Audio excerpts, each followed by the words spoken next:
There's something about it. Sid, I was wondering if you could help me.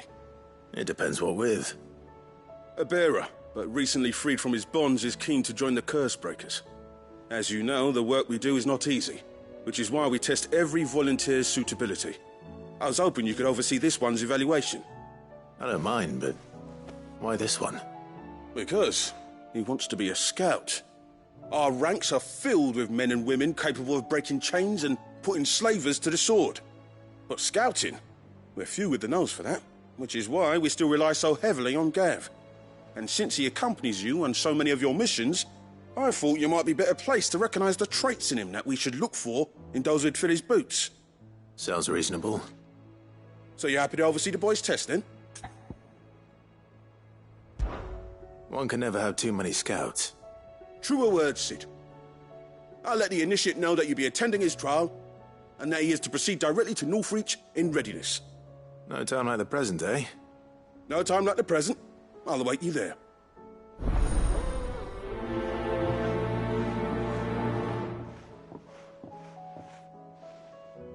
Northreach.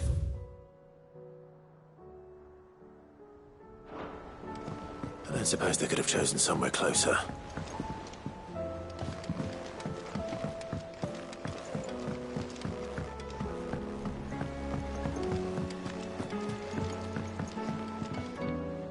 Vivian, I read your note, and I'd be happy to help you find the book you're looking for. Thank you, Clive.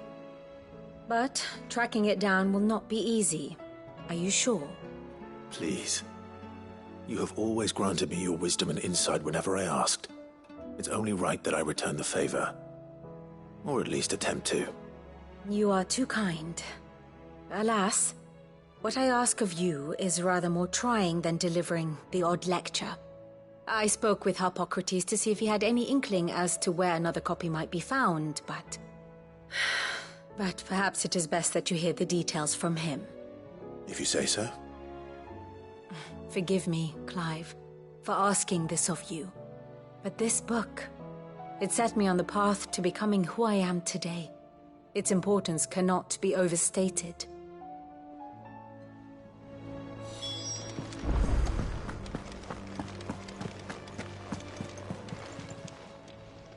Oh, I wasn't expecting you back so soon. Here's everything we've received and everything promised.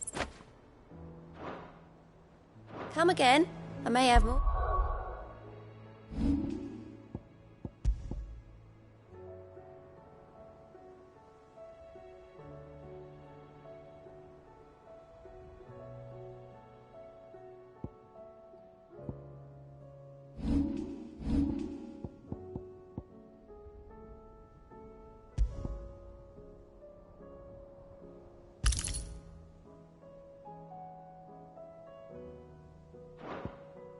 For ya.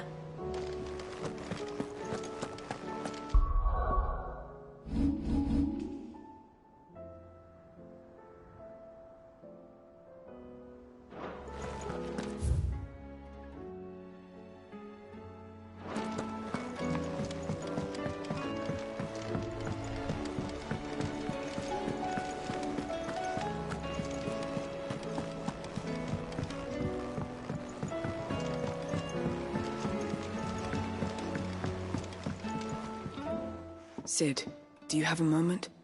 By all means. It's my old master. Seems there's no escaping her.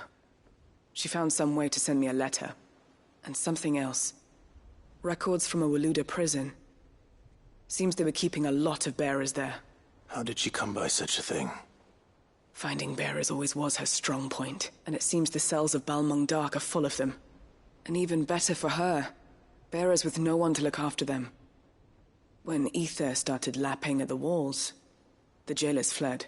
Leaving the bearers to be liberated by whoever happened to come along next. Sid, I'd like to believe that I've earned your trust by now. And while I'm well aware that you've forbidden Cursebreakers from traveling to Waloed, I can't let those bearers die in their cells.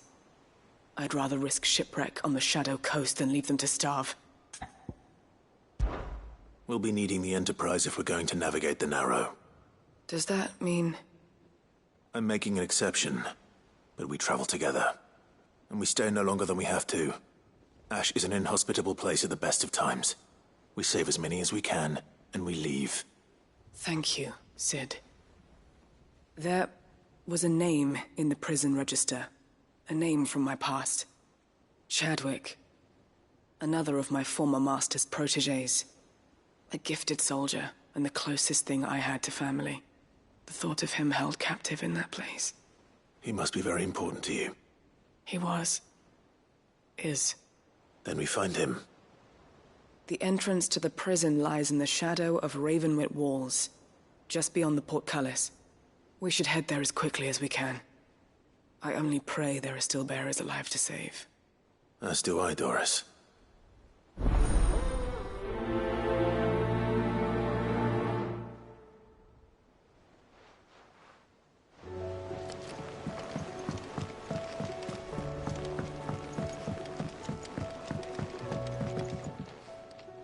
Ah, Clive. This is it then, brother. Indeed. You're wrong.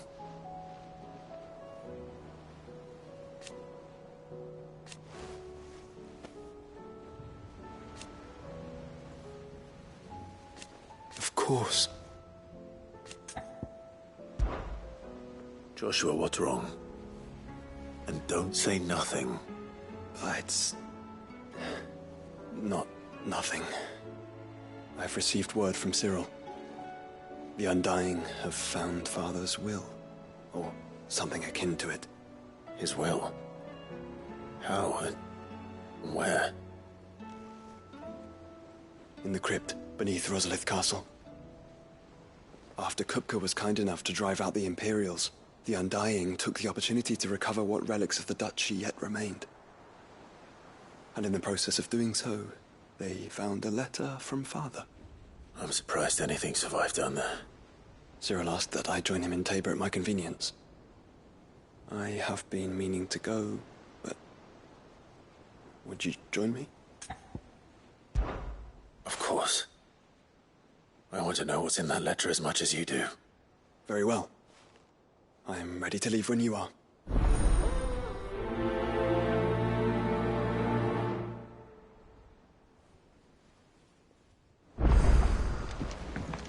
Back to Tabor, then. Not to be reunited with Yotei this time, but with Father. The hour fast approaches. My decision is made.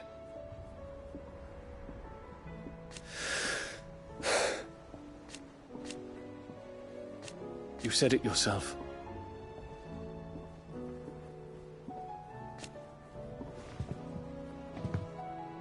He must be stopped. He must.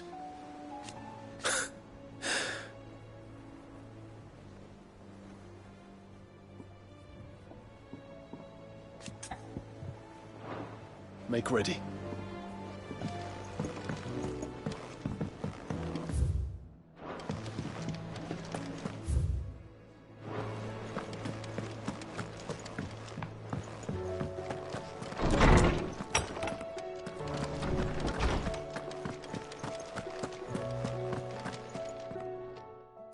Clive, my boy.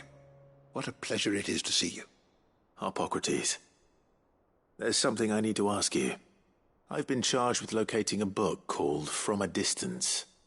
Then you seek a rare gem indeed. One whose name I had not thought to hear from your lips. You've been talking to Vivian. Right as always. But she didn't seem keen to tell me very much. I take it she didn't like what you had to say. And yet I gather it did naught to dissuade her. Clive, if the young professor has tasked you with obtaining a copy, I fear she asks the impossible. The executors would not allow it. The executors? Coveters of Secrets. A clandestine organization committed to the collection and intenebration of forbidden texts and technologies. One such text being the tome Vivian seeks, chronicling as it does the true history of the enslavement of bearers. A tale which could overturn the established order were it ever to become widely known. Or, so rumor has it. I've never actually read the thing, or even set eyes on it for that matter. How is it that I haven't heard of this organization? Why, secrecy is the Executor's watchword. They lurk in the shadows, emerging only to seize that which must be seized, be it books, inventions, or people, before disappearing again, leaving nary a trace. Which would explain why Vivian's copy was snatched from her grasp not long after she found it. By the hand of the Executors, yes. But what drives them? Self-interest or ideology? A fine question. Sadly, all that is known of the Executors can be recounted in a single breath. You may just as soon ask me of their origins, numbers, or the identities of their leaders. Any answer I give would be pure speculation. Then my hunt was doomed from the first. What was Vivian expecting? That I'd pluck it from thin air? Not from thin air, no. From ash.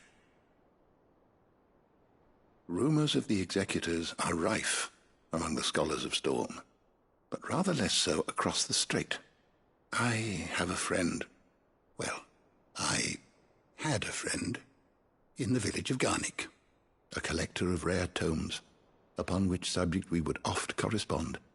Alas, I have heard naught from him since the skies fell dark.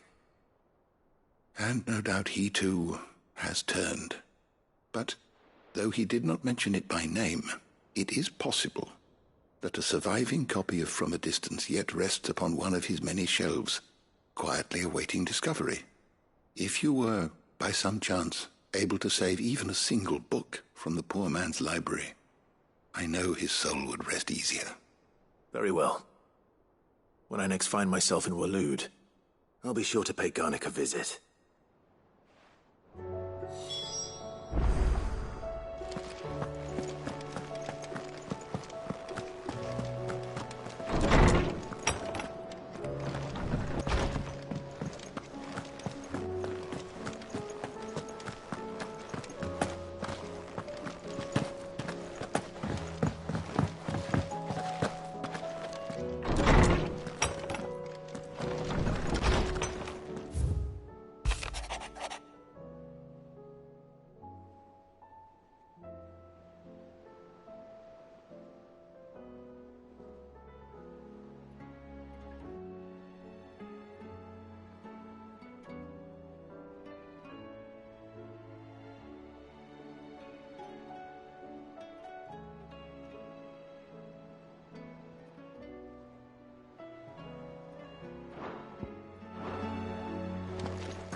Clive, do you have a moment?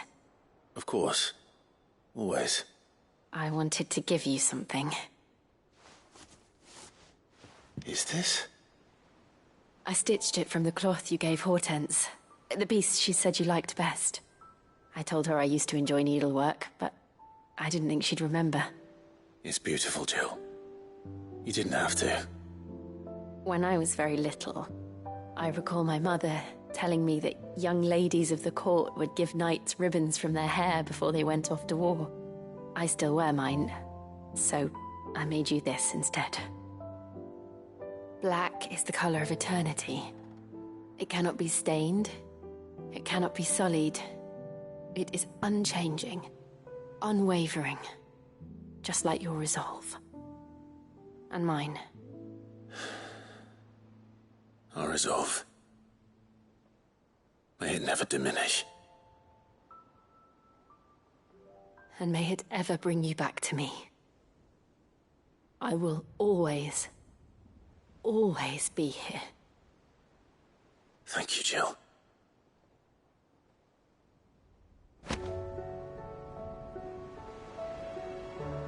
It's not time yet, is it? Somewhere in the back of my mind.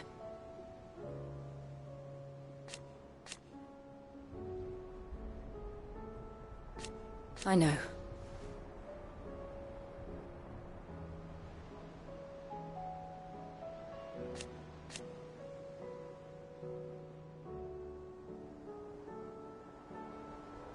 Thank you.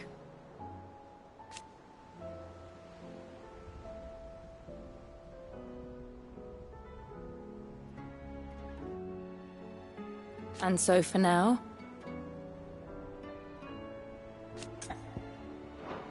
be strong, Clive.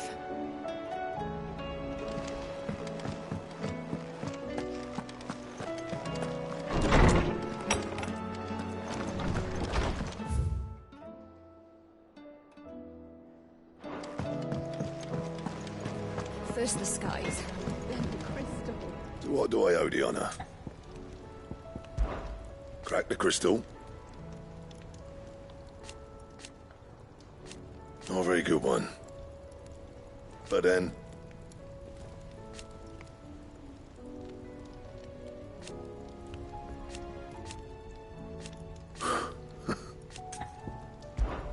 So, what'll it be?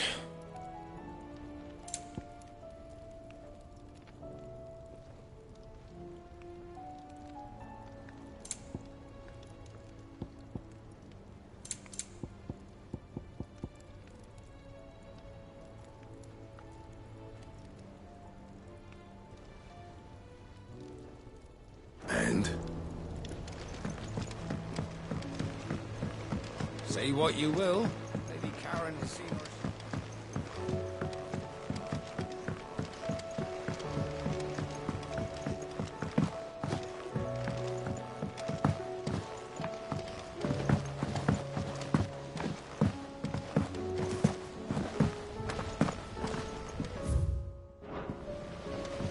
What do you think happened to Miss Midadol? I heard she was kicked out of the university. When you return, would you mind teaching the children another lesson? They did so enjoy your last.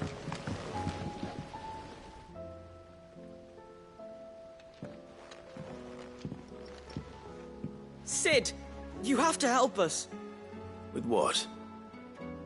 You didn't take apart another of Mid's contraptions, did you? No.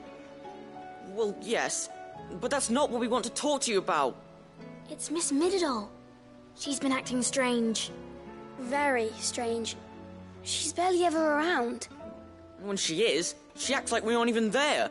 Her head's in a crowd. In the clouds. That's what I said. In the clouds. Well, she does have a lot on her mind. When did you last see her? Not long ago. Right after she got back from saving you from Stoneir. Then it's probably just about the Enterprise. It did take quite a battering on the way there and back. You didn't break it, did you, Sid? You really should be more careful around Miss Midadol's inventions. Don't listen to her. Even if you did break the Enterprise, you could put it back together, couldn't you? But who's gonna put Miss Midadol back together? She seems really sad. Why don't I go and see if I can cheer her up? You do that? For us? She's in her dungeon. Don't scare him. It's not a real dungeon. Thanks for the warning.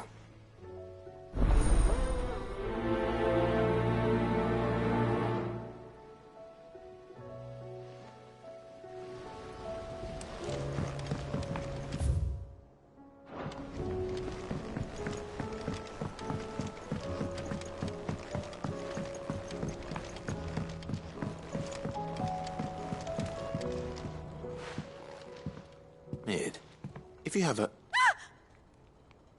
That's it! I knew it! The answer was right here under my arse all along! If this doesn't steer to the skies, nothing will. To the skies? You aren't trying to give the Enterprise wings, are you? What else would I be doing? The children seem to think you're avoiding them. They're worried about you. Is this really so important that you need to shut yourself away from everyone? The Enterprise is already the fastest ship in the realm, and that's with the sea beneath her. But what if she weren't bound to the waves? What if she weren't bound to anything at all? It's not fair. The gods get the skies all to themselves, so I'm gonna do something about it. The Fallen had their chance, but they relied too much on magic. And see where that got them? But not me. I've discovered how to do it without. Well, almost. First I need to make a prototype. And is that a one-woman job? Are you volunteering? I'll have you know the Enterprise is my baby. But if her godfather's offering to lend a hand, I'd be happy to take it. First, I'll need oil, and not just some old drippings from Miss Molly's spits in the Tub and Crown. Refined stuff, like they make in Aldil. Then I'll need some bone, or shell. Light, strong, preferably no longer attached to the beast it belongs to. If it's beast bones you're after, I'm sure the Cursebreakers will know where you might find some. No, they'll know where you might find some. You're the one who offered to help, remember? I should speak with one of the Cursebreakers before I set off for Old Hill. See if I can't find this bone while I'm there as well. They make an oil down at the docks in Aldil that's as slippery as the sea nasties they render it from. With that and the bone I told you about, I shall be able to finish the prototype. They make an oil down at the docks in Aldil that's as slippery as the sea nasties they render it from. With that and the bone I told you about, I shall be able to finish the prototype. That crystal certainly don't bode well. Just think of this.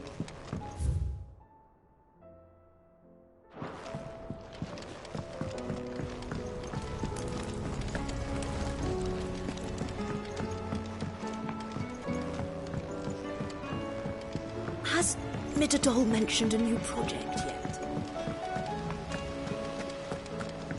Miss Shirley says your book's made quite an impression on her.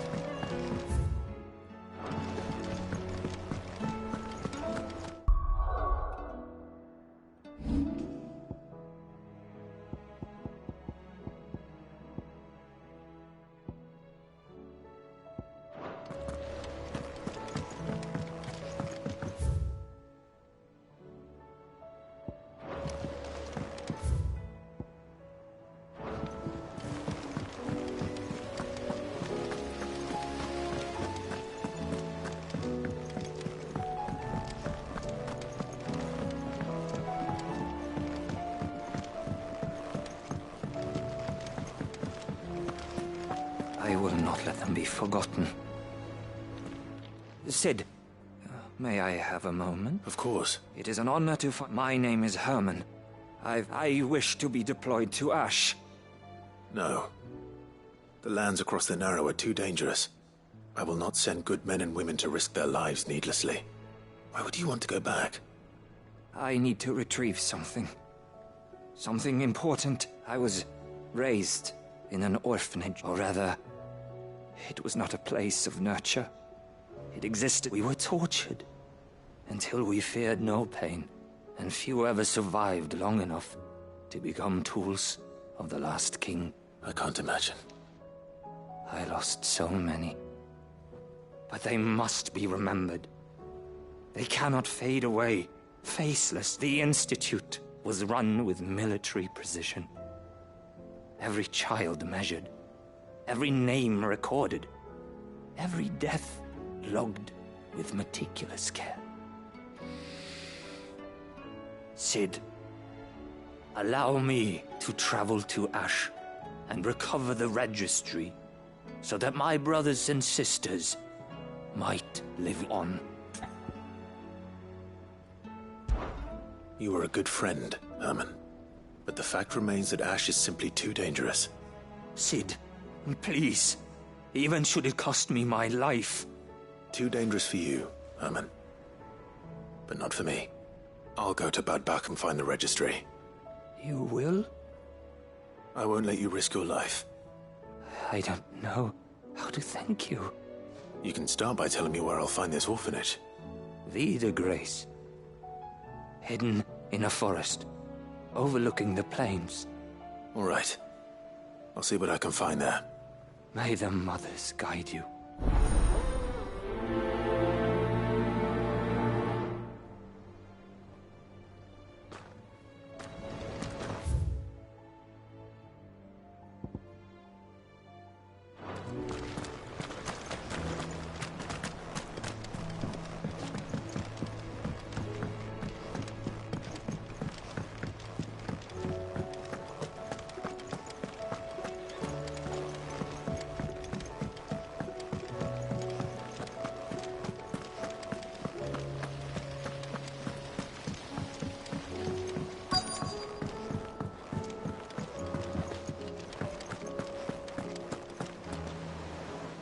All right, Sid.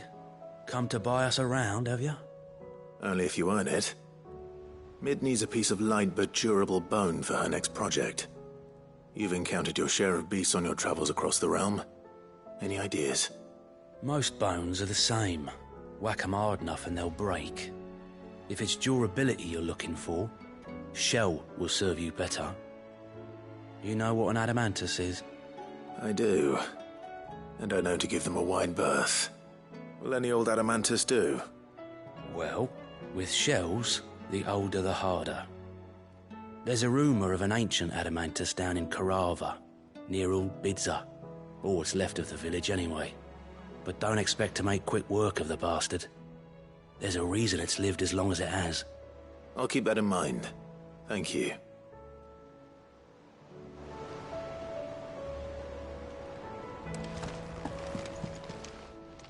Clive! Quick look.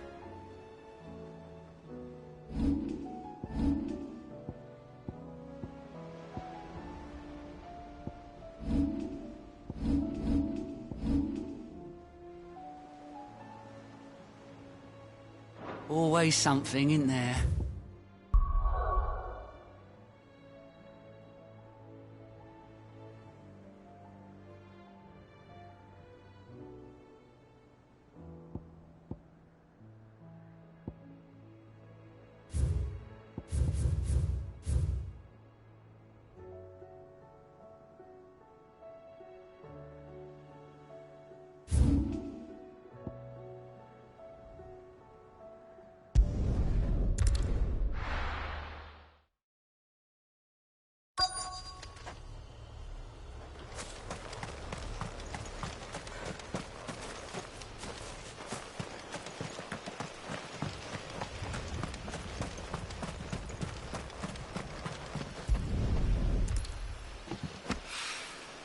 It's well. After what happened here, it's a miracle it was only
This should be enough.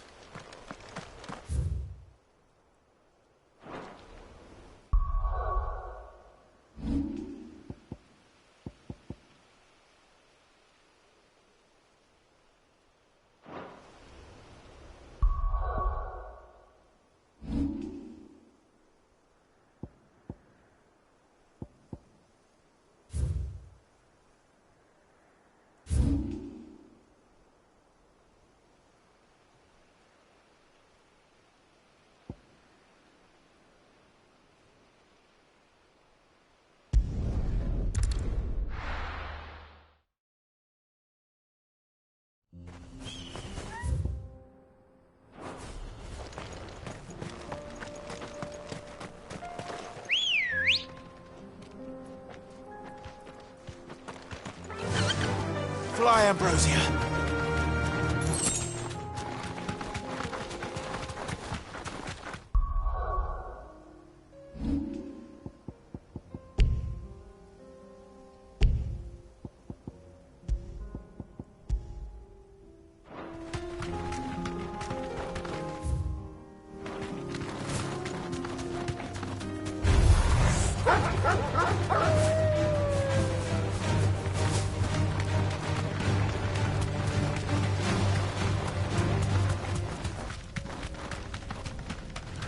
Here we are again. Karava. If you were a tortoise, Torgal.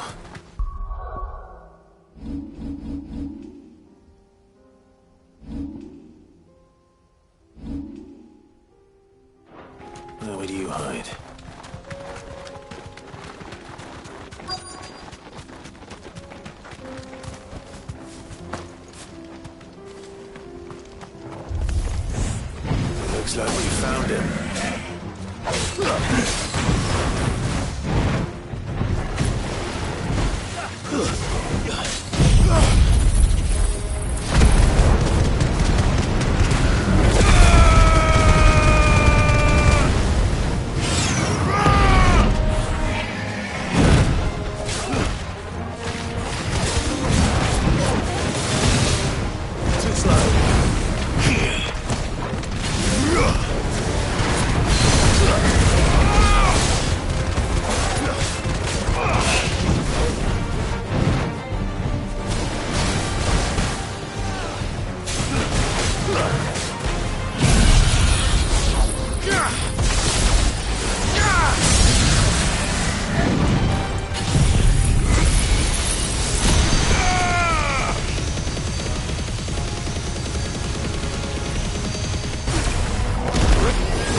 Get these materials to Mid so she can finish her prototype.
The bearer of the burning quill is within, my lord.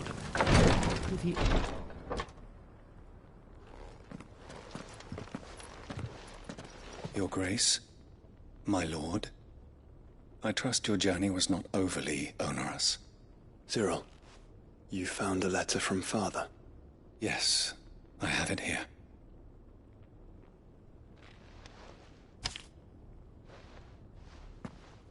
If you would do us the honor, my lord.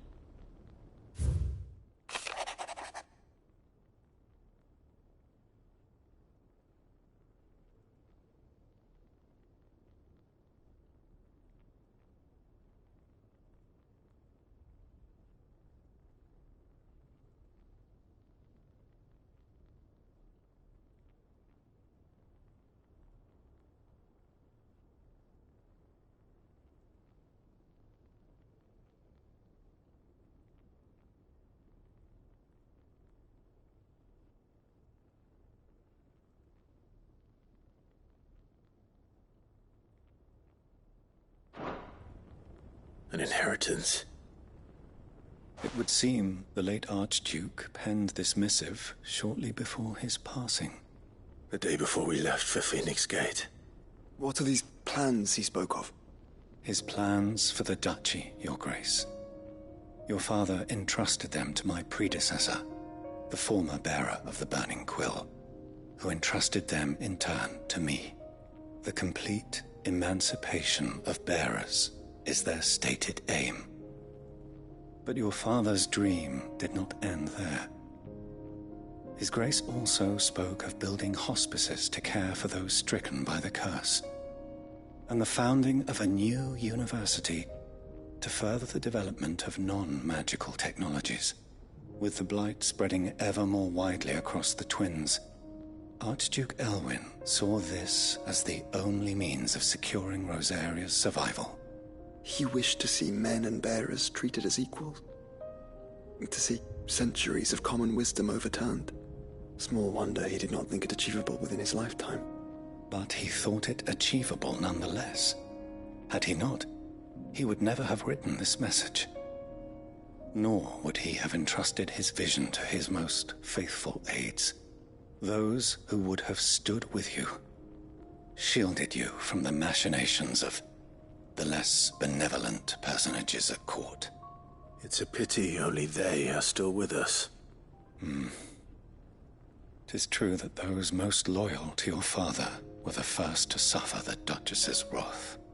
But one at least remains, and she has come bearing gifts. What do you mean? Mayhap it is better that she explain, my lord. After all, the duties entrusted to me by my predecessor extended only to recovering His Grace's will and arranging a meeting with the one who might execute it, or a part of it at least. And where is this woman? She awaits you in the archive, Your Grace. Thank you, Cyril.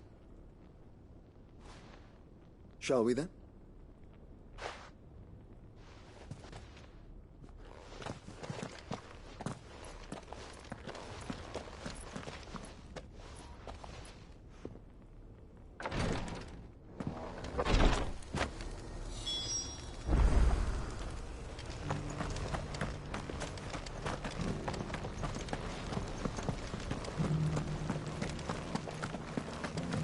This is the Required Tree, an archive where we of the Undying collect and collate our findings. Fragments of Ultima's true nature surely lie buried within these pages. We have only to unearth them.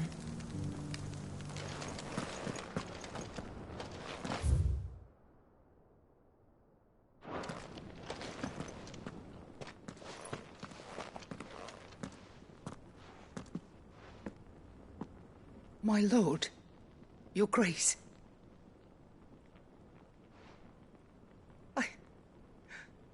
I hardly recognize you. I am Goditha, retainer of House Rosfield, loyal servant to the Phoenix and his shields. Your father, the Archduke Elwyn, entrusted me with the delivery of a gift. I only hope you can forgive my tardiness in bringing it to you. Lift up your head, Lady Goditha. You have our gratitude for your service to our house and to our father. I merely did my duty, as any proud Rosarian would. My lady, perhaps you could explain a little more? What exactly is the gift you bring? As I'm sure you know, it has long been the custom for the children of House Rosfield to be presented with certain keepsakes upon their coming of age. Indeed it has. Our father often spoke of the day when our turn would come. And had he lived to see it, he would have presented you with the treasures I bear. Matching armbands for you both. Alas, he did not live. Indeed, he was taken from us even before they could be completed. He had intended to claim the Heartstone with which each armband was to be finished himself, but it was not to be. And his gifts remain incomplete. I see. It saddens me to bring them before you, as they are. It was your father's wish that you be presented with the finished articles, not these works in progress. But with his grace long since gone, and the stone left unclaimed, I had little choice. You are grown men now, and his house is yours. And while I would not presume to insist upon your claiming the Heartstone in his stead, I know that nothing would have pleased him more than for you to do so.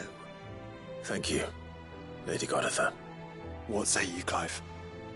What else? Of course, my lady. May our father's will be done. Oh, I am much obliged. Do you know where we might find this Heartstone, my lady? I do. Though it may be a matter of a good deal more than simply happening upon it. It is found in the bellies of elder griffins, you see. We do at least know where to find one. A certain specimen has made its nest in Titan's Wake, not far from here. A certain specimen? You are most perceptive, Your Grace. In answer to your unspoken question, yes. In fact, this is the very same beast your father meant to slay.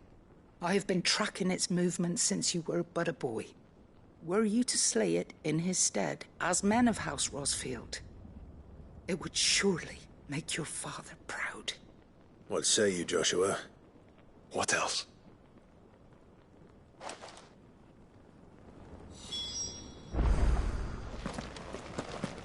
Titan's Wake is to the south of here. But we must not be hasty. The good lady has been disappointed once already.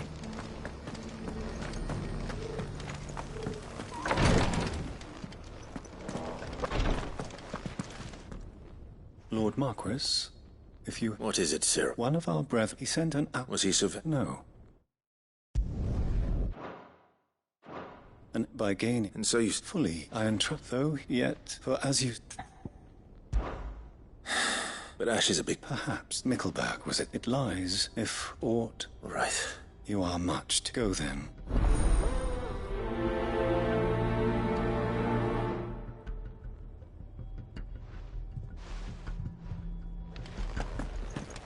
If this new faith really is an offshoot of the Circle of Malleus, then...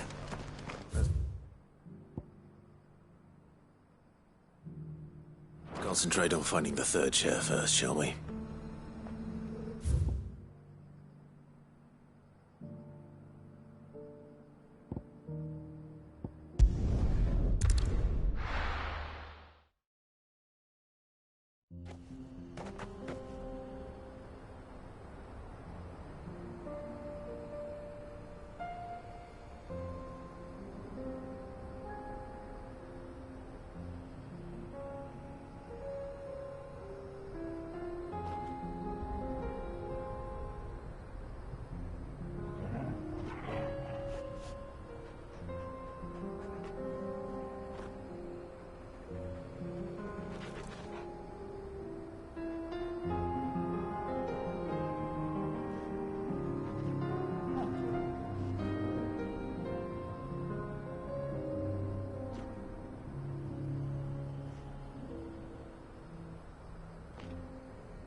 Good girl. Run like the wind.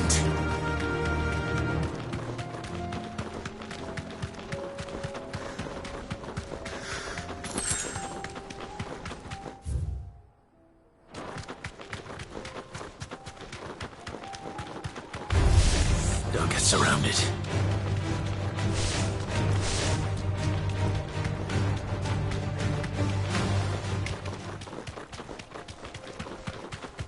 Eyes peeled, Joshua.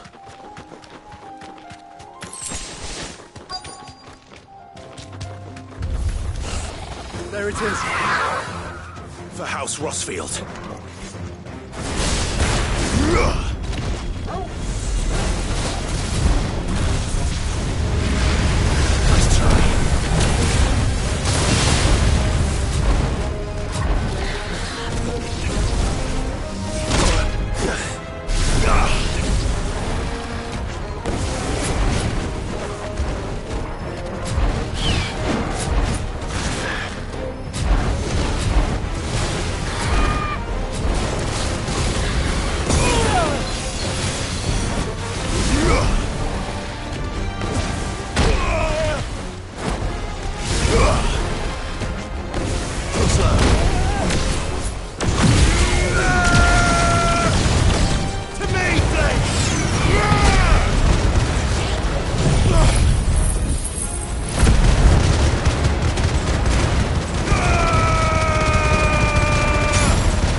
Help me, boy.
Is this the Heartstone?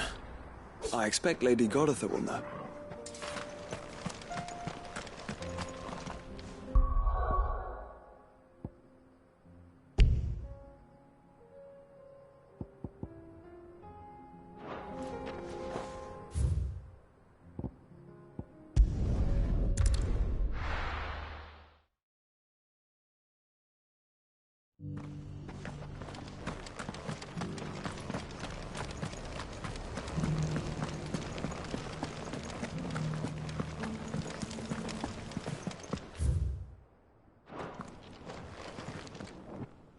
Thank the Founder you the Griffin is slain. And the Heartstone claimed.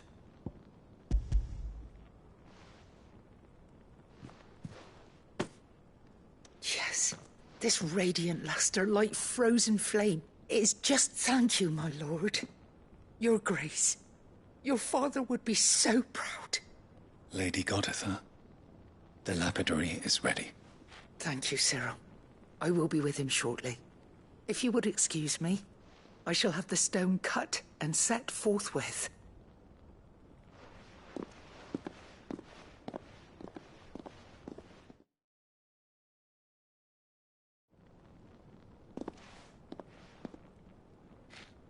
The armbands are complete. Pray, take them. They are yours, after all. Heartstone is harder and more enduring than garnet, or even ruby. It symbolizes unwavering will and devotion, and the graven vines encircling the stone represent the unbreakable bonds between you. It's a message. Father knew we had enemies both inside and outside the duchy. Enemies who would thwart his vision. Only with unwavering devotion would it ever be realized. And only if we stood together, as Phoenix and Shield. As brothers in arms. Only then might those enemies be overcome. Indeed. His Grace knew the enormity of the task he would entrust to you, his heirs. But this was more than just a message. It was a promise. That he would always be with you. Thank you, Lady Goditha, for remaining the steadfast custodian of our father's will. Forgive me, my lady, but there is something I don't quite understand. The Undying told me that after Father died, Mother claimed all of the ducal treasures for her own. Even if the armbands were incomplete, she would surely not have overlooked them. So, how were you able to keep them from her? Because I was the keeper of the vault. Though I was but a lowly servant, your father spoke to me of his intentions for the bands, of the deep love he had for both of you, and his hopes for your future. In the days before the disaster at Phoenix Gate, I discovered that the Duchess had ordered her jewelry be sent away from the castle. It was then that I knew she meant to betray us. I tried to warn your father, but it was too late. When word of the fire reached Rosalith, I knew my time was short. So I took up the armbands and I fled into the night. And thank the Founder you did. Yet my duty to your father was incomplete. Not knowing what else to do, I followed the Griffin, thinking I might claim the Heartstone on its passing. And so my pursuit continued, until Lord Cyril appeared before me. He informed me that His Grace's will had been recovered, and that his sons were alive and well. Lady Goditha, on behalf of my father and all the people of Rosaria, I thank you for your loyal service. As do I. Thank you, my lord. Your Grace, for coming back to us, for giving my service meaning.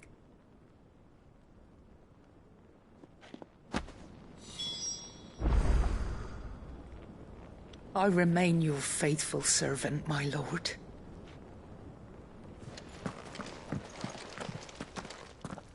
The bands suit you well. It must be gratifying to finally receive the inheritance that was denied you for so long. It is. And we thank you for the part you played, Cyril. If you would permit me to play my part a little longer, might I suggest that you make your way to your father's memorial atop Hawk's Cry Cliff? Let him see that you have received his blessing, and that his vision lives on in you. I suppose it would be churlish not to. What do you say, Clive? Shall we pay Father a visit? I think we should.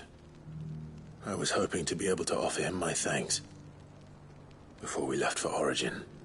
Your father's helm is enshrined there. It has been since the day we recovered it from Phoenix Gate.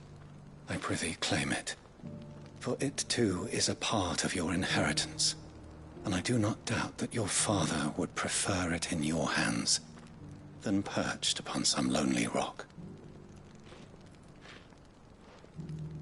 Thank you, Cyril.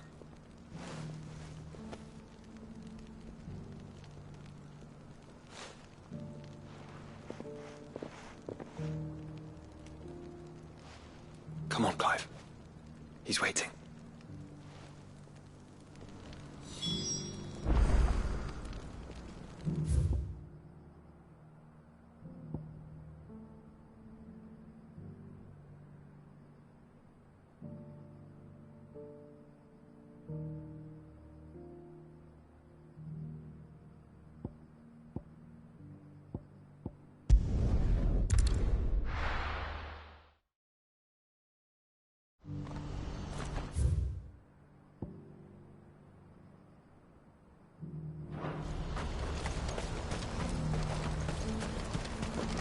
What are you looking for?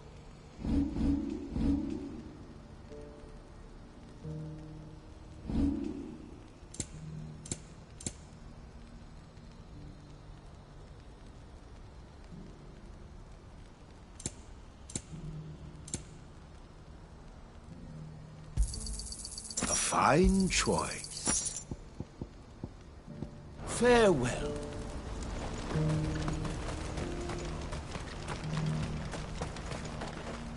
Good day, Clive. When we fled our childhood home, I loved.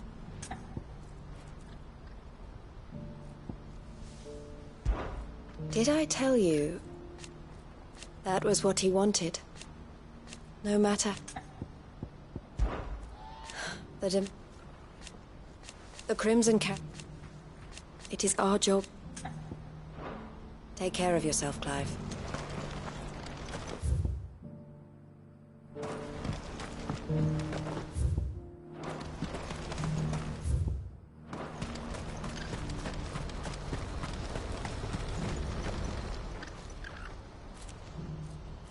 Well, this isn't at all foreboding.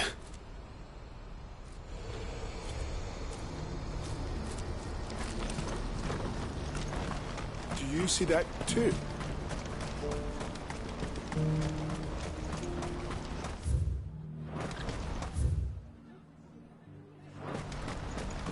Papa? What is it? Please. Just make it stop. I'm scared.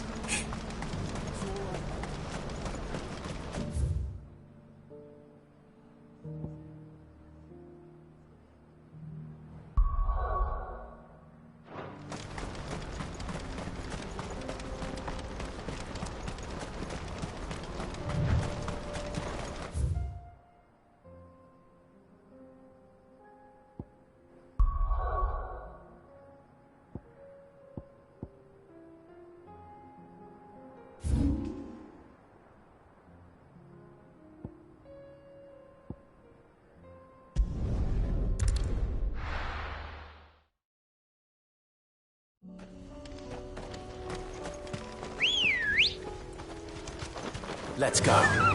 Run like the wind. Unwavering will and an unbreakable bond.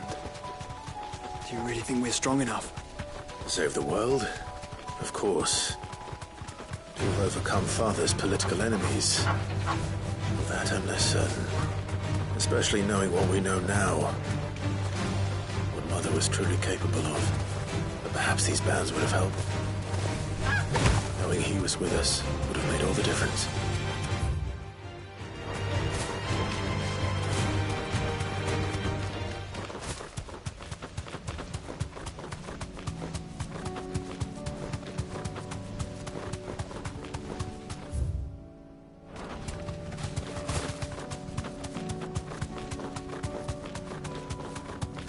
It's just back there.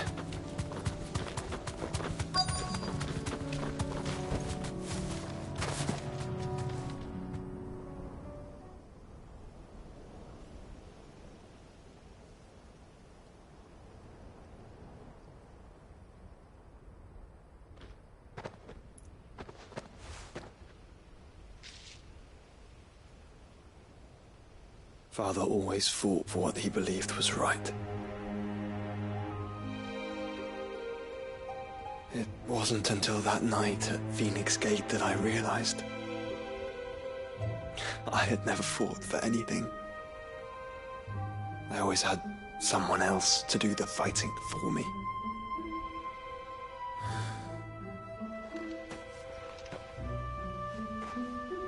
No matter how fate conspired against him, he never lost heart, never looked back, never stopped fighting.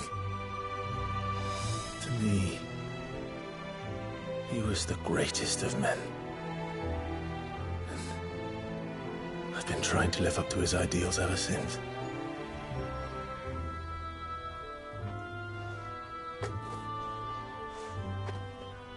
We all have, Clive. We all have. And we'll keep trying. Because that's what he would have wanted. What he would have done himself. Even if it meant standing against the very gods in the heavens. I shall be borrowing this, Father, if I may. That you might watch over us as we follow in your footsteps.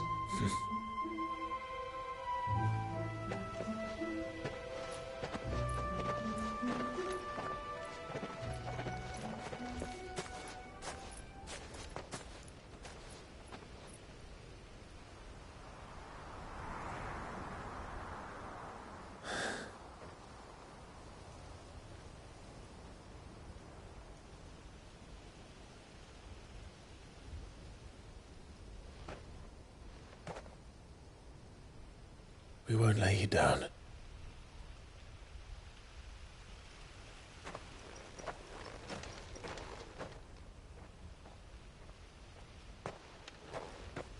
Onward then. Onward. To the end. And to a new beginning.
Why the hell would Victor take the bearers?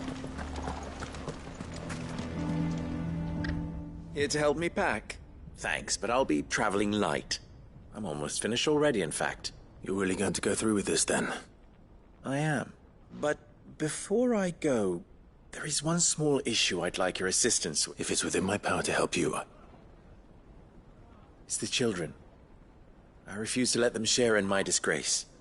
And if I leave them here, they surely will. Our friendship would see them ostracized. I can think of only one place. Of course. The children would be more than welcome. Thank you, Clive. Lubor, are you still here? What is it, Ferda? There's been a flood in the Velcroy. A damn big one. The League of Outlaws encampment was completely submerged in What? Every last one of the bastards has turned. And the bandits are one thing, but Akashic bandits are quite another. We need to evacuate. There's no time to lose. Ferda, gather the men. The Akashic may strike at any moment. We must make ready to cover the townspeople's escape. Well, what are you waiting for? Yes, my lord. Clive, change of plan. The children stay with me for now. I need you to find Conrad and Natalie. Tell them to prepare for a full and immediate evacuation. Understood. I'll do what I can to convince everyone else. Wish me luck.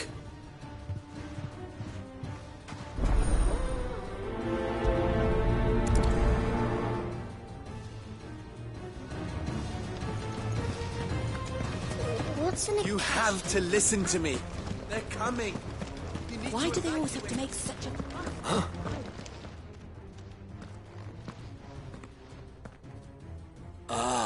What do you want? To pass on an important message. There's been an ether flood. The camp where the so-called League of Outlaws were gathering has been swallowed. They're no longer just bandits. They're Akashic now. And they could be here at any moment. You need to begin preparing for a full-scale evacuation right away. Oh, do we? And who was it who gave you this disturbing news, might I ask?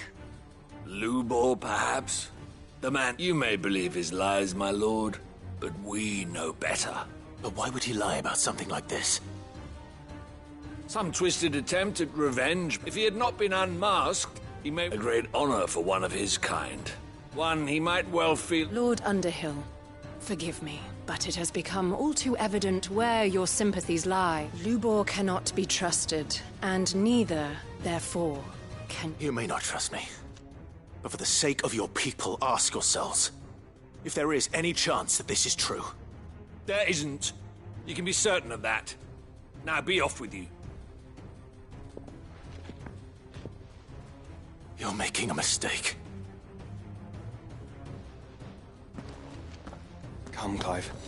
If our words will not move them, then we must find another way to help save the town. You're right. Let's speak to Lord Ferda.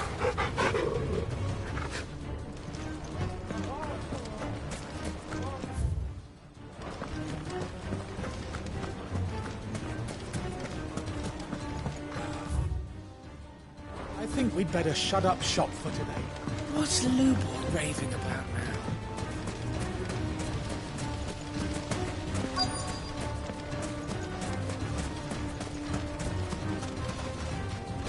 Lord Ferda. Cid, what's wrong? I went to warn Conrad and Natalie about the Akashic, but they wouldn't. They've convinced themselves that nothing Lubor says can be true. The bloody fools.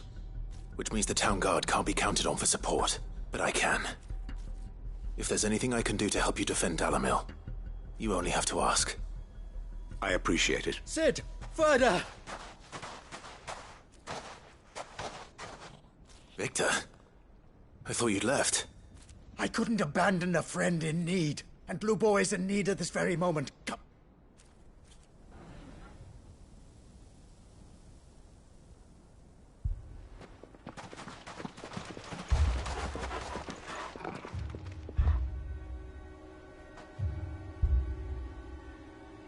You have to believe me! The Akashic are coming! They don't eat, they don't sleep, they don't tire, and they don't care who they kill. They're unlike anything that's come before. There will be no parley, no mercy granted! We may have saved the town once, but this is different. I do not ask that you forgive me, but please believe me. If you do not run, you will die. You will all fucking die!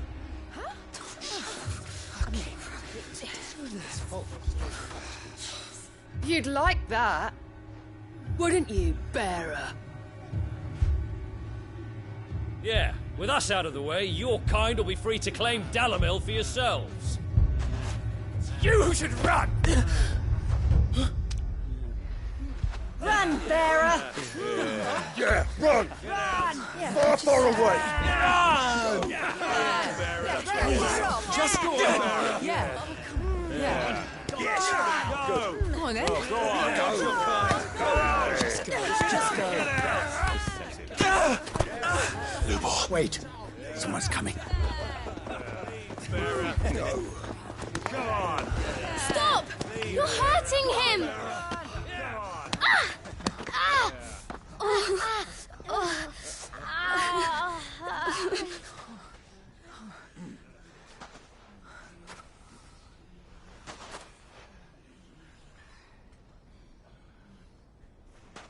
What did Lubor ever do to you?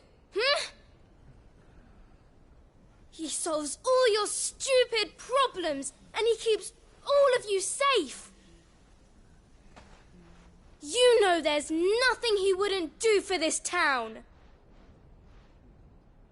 Who was it who made that cleaver you use every day, Conrad?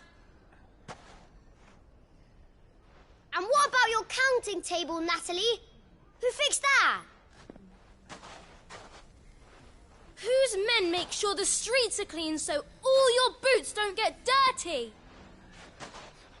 Who spends all day, every day making sure things run smoothly round here? And none of you ever say thank you. Ever. But did Lubor ever complain? Well, does he ever stop smiling? He keeps this whole place going. And you act like it doesn't even exist.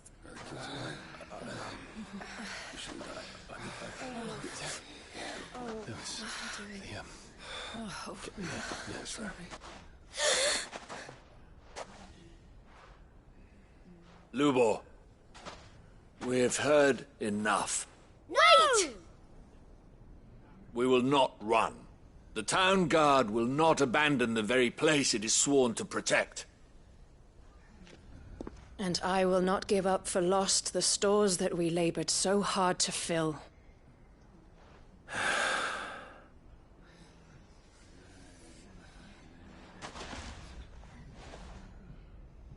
So tell us, how do you propose we deal with these Akashic of yours?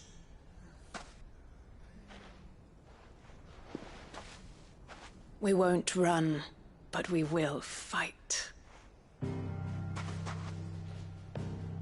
All right, then.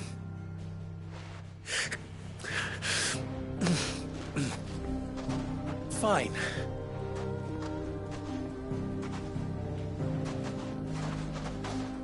Gather round if you don't want to die.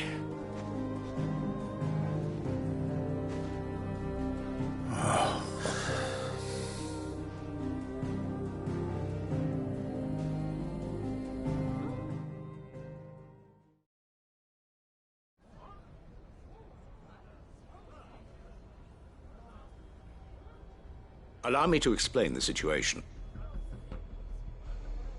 The ether flood occurred near the village of Cheratina, deep in the Velcroy.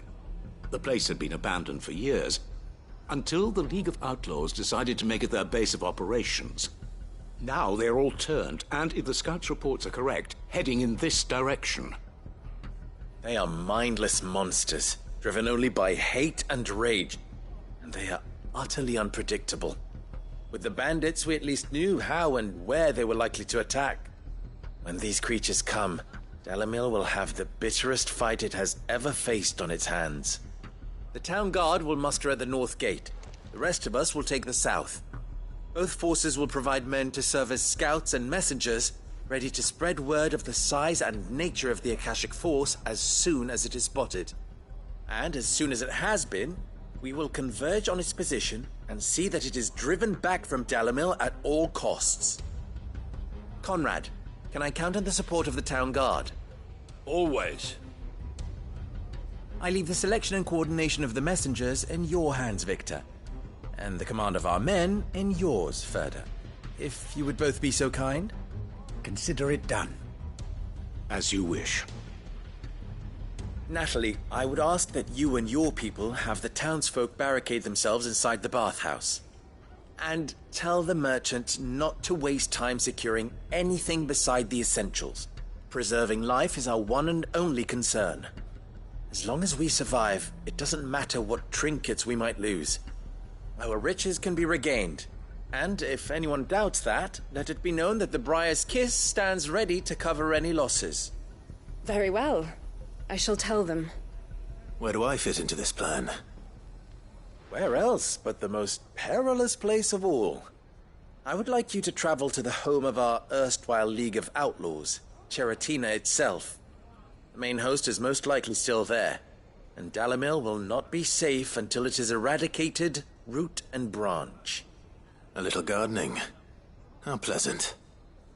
I doubt it. I have a feeling these weeds will be particularly stubborn. Luckily, so am I. So you are. All right then, we all know what we have to do. Now it's simply a matter of doing it. For Dalimil.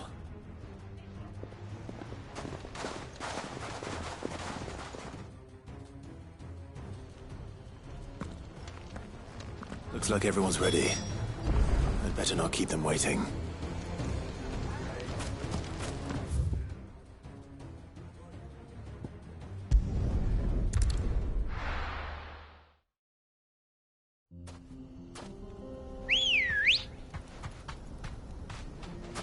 Let's go.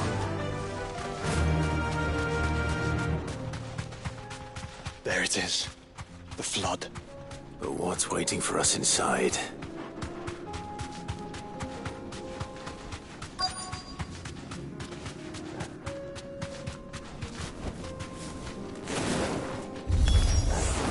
Can't leave a single one alive.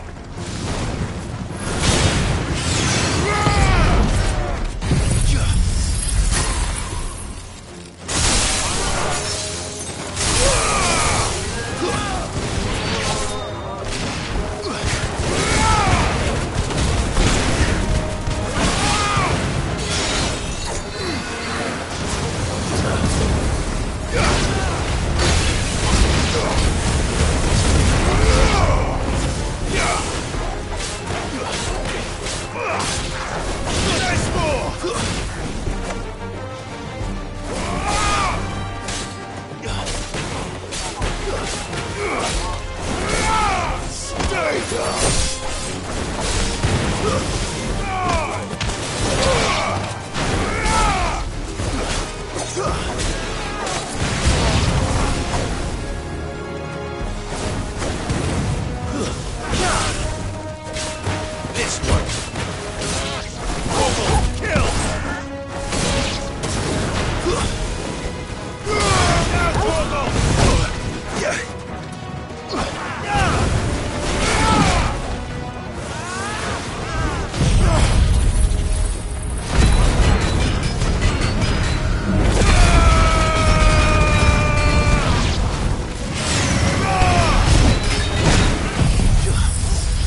The League is disbanded.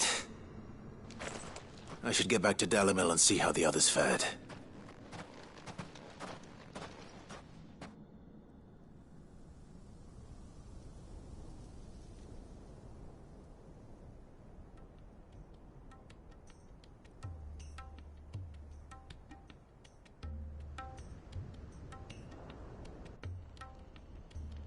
All the Akashic we were able to find have been dealt with.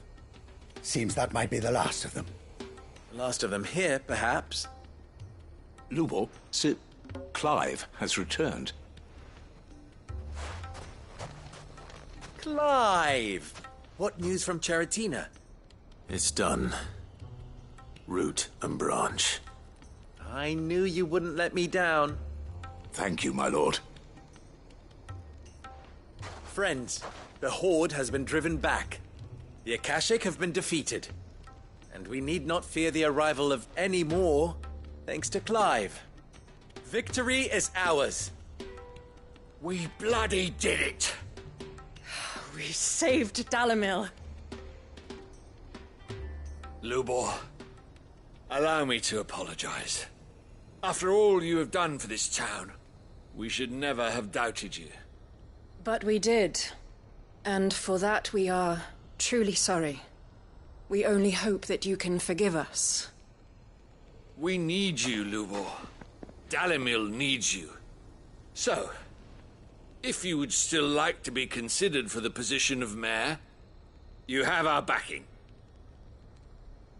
You do remember that I'm a bearer, don't you? We do. But that is not a stain on your character. It is a stain on ours. We thought only of what we perceived bearers to be, not what you truly are. The man who saved Dalimil twice over. I see. But I will only accept your proposal on 2 conditions. Name them. Firstly, that you will both do everything in your power to rally your people to my cause. If the Town Guard and the Merchants League do not accept my leadership, it will be doomed from the start. Unity is the key to defending Dalimil, and I do not doubt that we shall need to call on our combined strength again. When that time comes, I will expect us all to pull together, just as we did today. Of course. You have our word. And secondly, you will accept that if I am to lead you, the mistreatment of bearers must end here in Dalimil. Any bearer within our walls shall be afforded the same rights as any other citizen. They will not be judged by what they are, but who they are.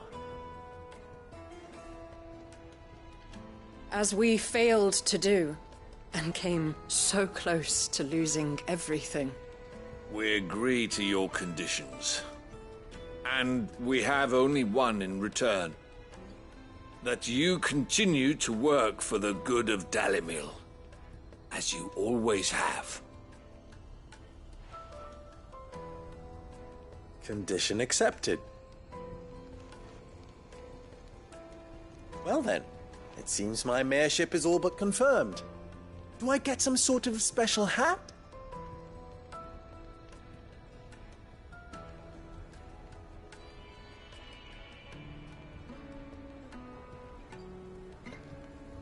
How fickle fate can be. Not so long ago, I had resigned myself to leaving Dalimil in disgrace. And now, I find myself her leader. Here. For everything.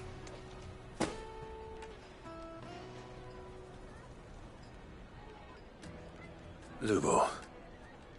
About the children. Fear not. You are, of course, relieved of your responsibility. I would sooner face another horde of Akashic than see them brought up as outlaws. I'll make sure they're safe here. I don't doubt that you will. And not just the children, but everyone in Dalimil. I'll do my best. Can't have all your hard work going to waste.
Do you see that too?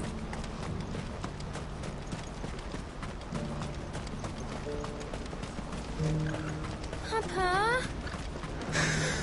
What is it? Oh, please. Just make it stop. I'm scared.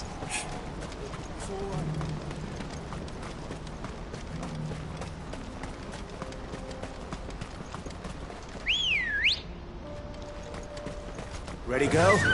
Run like the wind.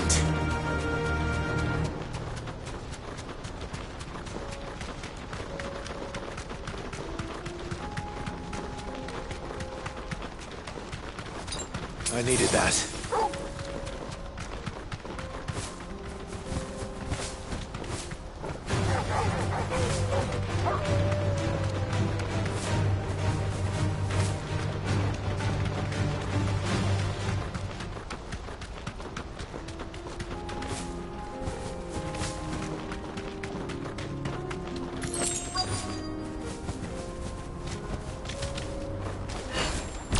Can't be Rutherford, can it?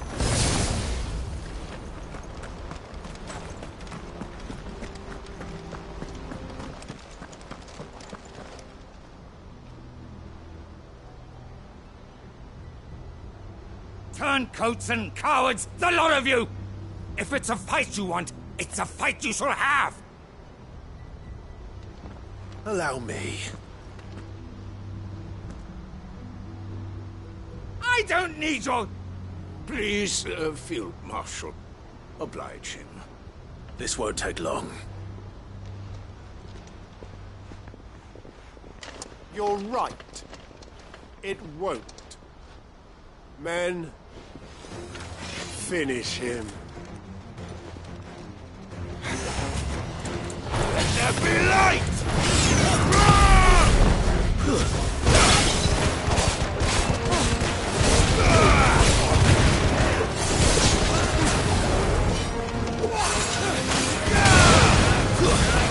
Stay down!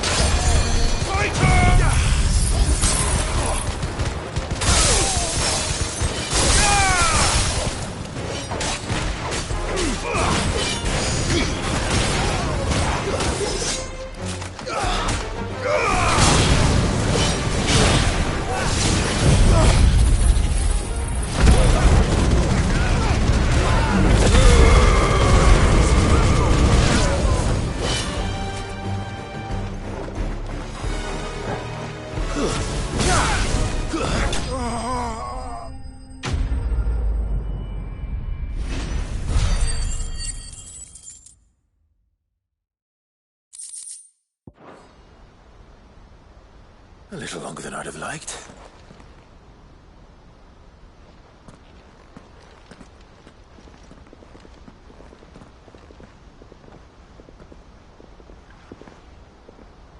Field Marshal Havel, I presume.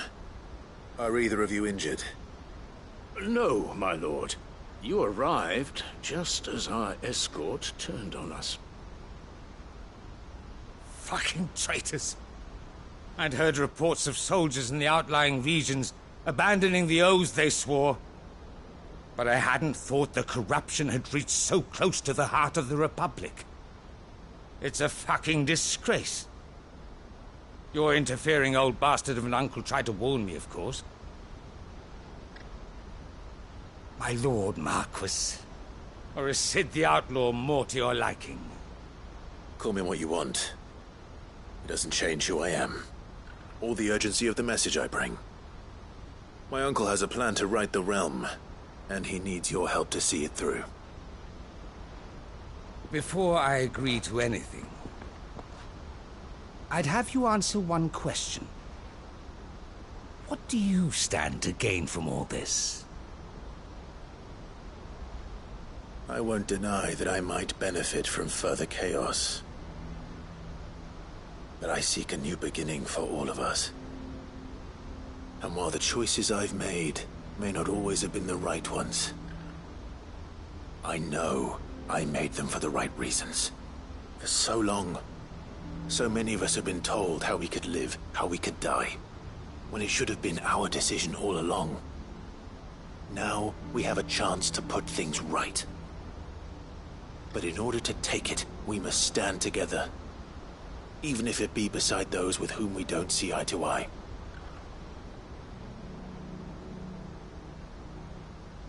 Certainly not the words I expected from an outlaw. But perhaps your uncle was right.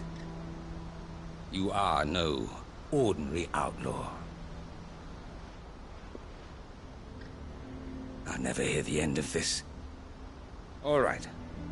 I'll start by ordering my most trusted guard to bring the Dhalmekian fringes under control. Next, I'll make contact with my counterparts in the Imperial Army and see if I can't convince them to try and restore order in their own territory. Thank you, Field Marshal. But they are not the only ones we will need to convince. What do you mean? I don't doubt that I can bully some sense into a few generals. But those they answer to require a different kind of persuasion. And when it comes to honeyed words, well, we will need an envoy. One who can court even the most stubborn of statesmen. You, perhaps. I'm flattered. But I have other problems to attend to. What we need is a skilled arbitrator. And I may know just the person. Is that so? And would he happen to be an outlaw too? Of a different kind, perhaps. Well, beggars can't be choosers. I suppose we'll all have to find a little of the outlaw in ourselves if we're to make it through this. Very well. Send your man to me right away. I shall.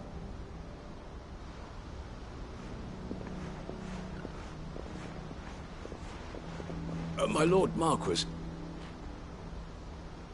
Your Lord Uncle bade me escort the Field Marshal to his manor in Port Isolde. And I will see that my associate joins you there. Very good, my lord.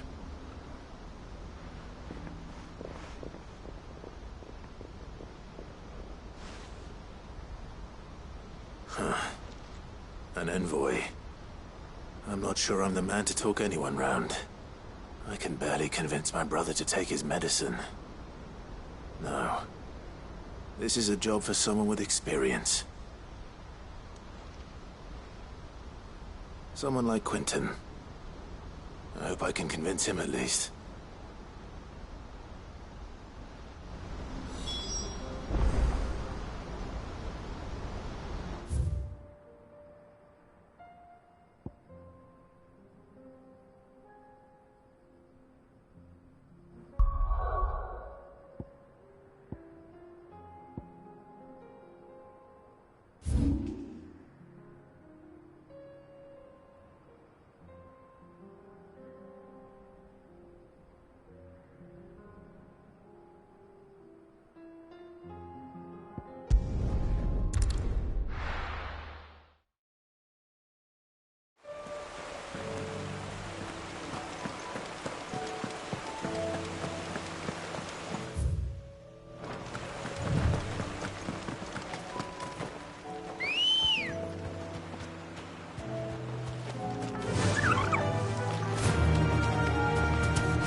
That'll do, girl. I'd have followed Quentin to that manor if I could have done, and I'll keep following him now.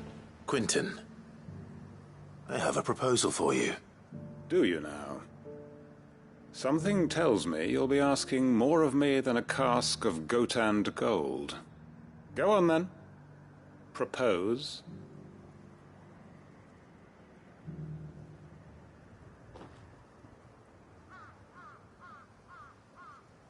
You'd have me convince the chiefs and chamberlains of the realm that they should simply swallow their pride and do the one thing that has proved impossible for thousands of years. Was there anything else? Perhaps I can fetch you a meat pie as well. I know it's a lot to ask, but I can think of none better suited to the role. And you'd have me give up what little I have left to do it. I told you, Clive. The people of Lostwing are my family, and I cannot abandon them. You'll have to find someone else. I'm sorry to hear that. So am I. And why might that be? What he's asking. How's it any different to what you've done so far? They want you to speak for those who can't speak for themselves. That's what you do best. If it's the vineyard you're worried about, we'll see that the grapes are picked and the tons filled. You know we will. It's not that. Then what is it? You said yourself we're family. Don't you trust us? You know that's not what I'm... Then what are you saying? That only we are worth saving? Why turn your back on everyone else? You convinced us we could build new lives for ourselves, and if you can do that, who's to say you couldn't convince the entire realm?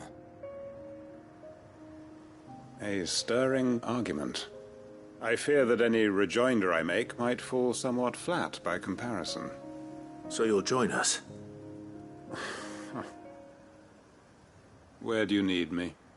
Field Marshal Havel will want to speak with you in person. He's currently in Port Isolde. I can arrange for a party of Cursebreakers to accompany you there. That would be very much appreciated. I hear the roads are far from safe these days. Hopefully not for long. My uncle will want to know that his plan is taking shape.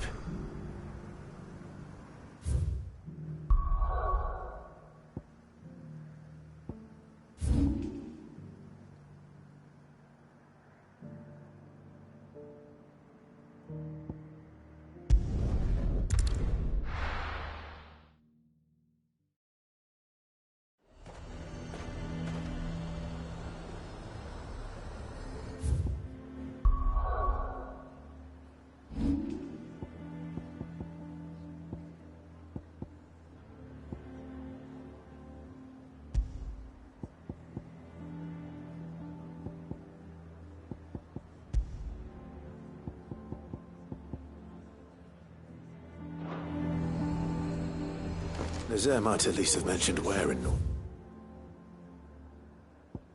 Thought she'd be testing this recruit.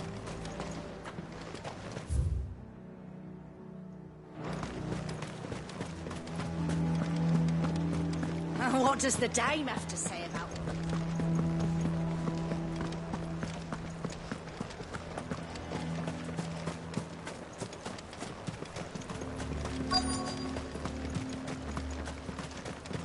I'm nervous. Well met, Sid. This is the initiate. Ember? At your service. Please, just Sid. There are no masters. Oh, of course. Thank you, Sid. The sergeant says you'll be evaluated To become a scout, yes. I am. But I swore I'd face them. Just like... Who would that be? Gav. It was him who found me and freed me. No magic, no support, just one man and his nose. It taught me what one man can do if he puts his mind to it. And I've been training ever since, so that one day I can be someone's saviour, just like Gav was mine. I'm sure he'd be. You clearly have good intentions, Ember. And it sounds... So, what? You haven't even started yet. Now listen.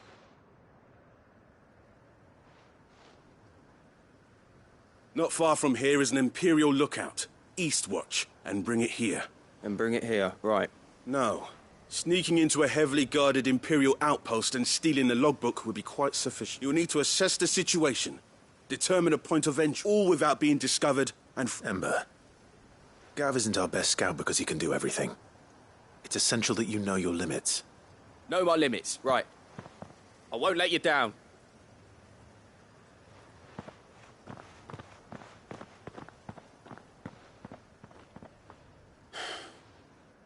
It shouldn't be as dangerous as I made out. But keep a weather eye on him all the same, would you? On my way. All right, Ember. Impress me.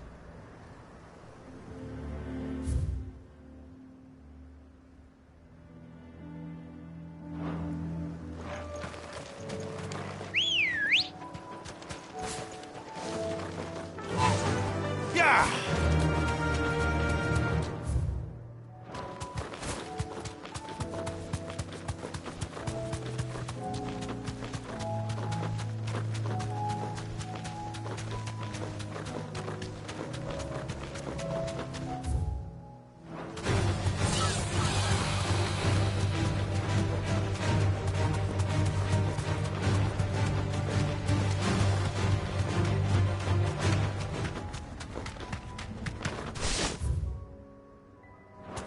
These are clean kills. Perhaps young Ember really is ready. Or maybe not.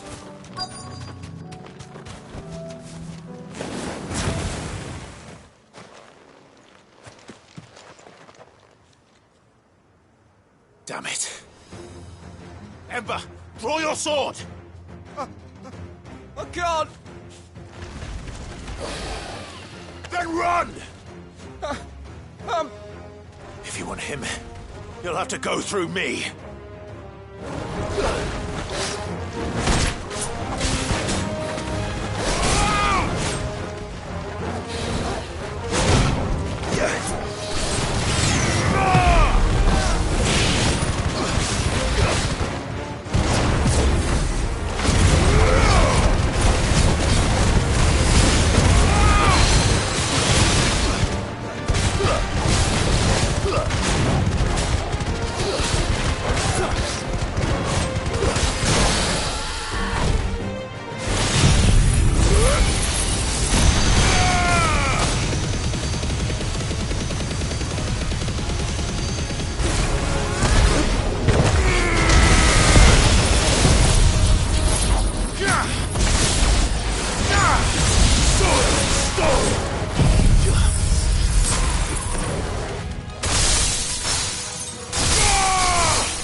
Ember, are you...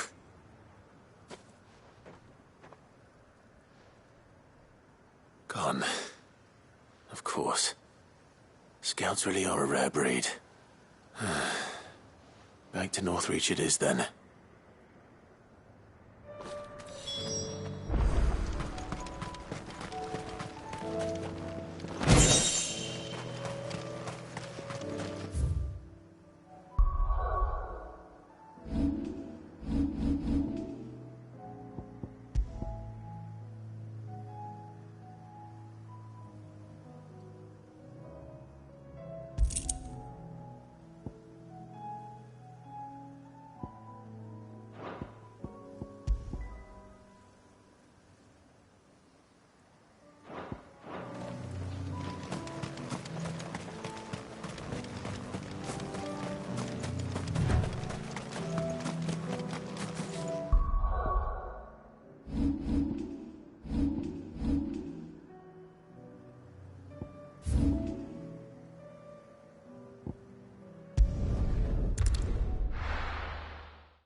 A fortress?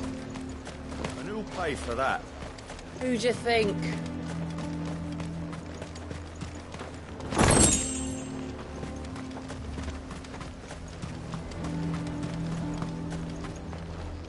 can I do for you?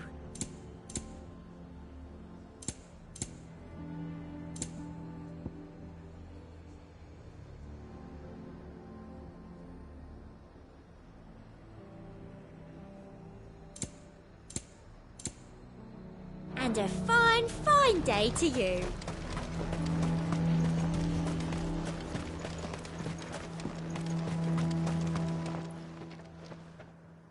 I didn't expect... Where is Ember? He must have fled. He was just standing there. Didn't even draw his sword. I had to step in and take care of things. But by the time he was nowhere to be seen. I assumed he'd... I knew the boy had a nervous streak, but he's... The right man for the job? I believe this is the logbook you tasked me with retrieving. Eh? How did you... Don't you tell me you breached the tower while Sid was busy saving your skin. What? Wasn't that what you asked me to do? To bring the thing back without getting caught? He has you there, Nazaire. And he did it all on his own. But Sid, he did what he thought was best. And now I have to decide whether I agree. Of course. We'll await your evaluation back. Don't you leave my sight. Yes, Sergeant.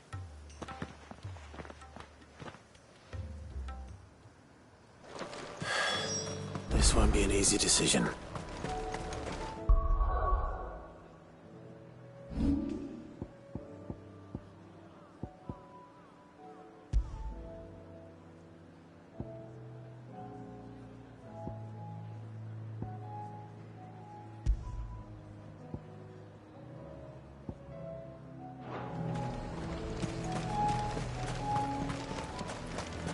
The garrison is threatening to pull their sentries from the markets. I would speak with this Duke. Saw the captain just now. Your town needs you.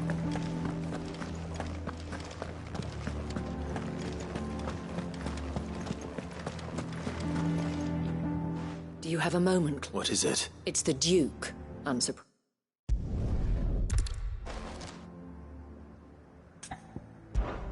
Of course. Thank you, Philippe. Where can Here, my... To whom do... My name is Sabi, and it is my... I wish to speak... Very well. I trust you. Absolutely. Please. As you indeed for... Yes, And I wait to my... But we forest more. But if I be... She certainly has. In which case... Right.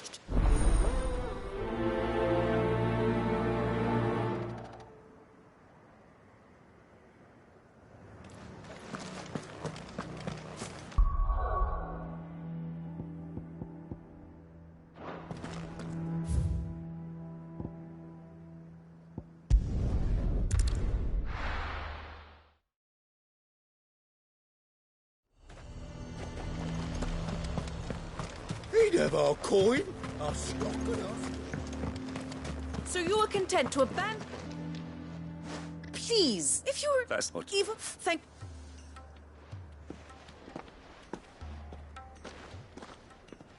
She cornered.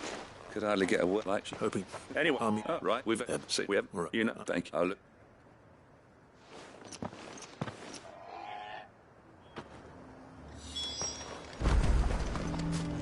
My father... has naught but contempt. Not here. Let's go. Run like the wind.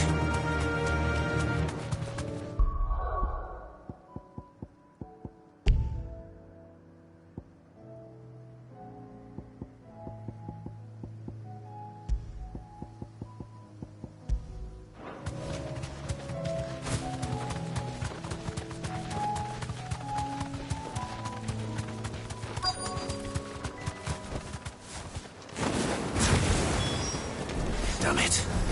The reports were true. I need to stop them before they get to the town.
Call that a test, Ultima?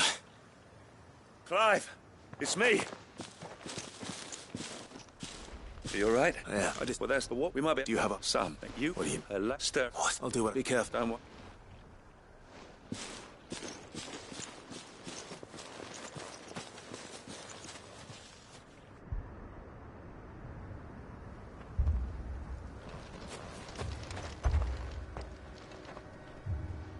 Do you not see, Father?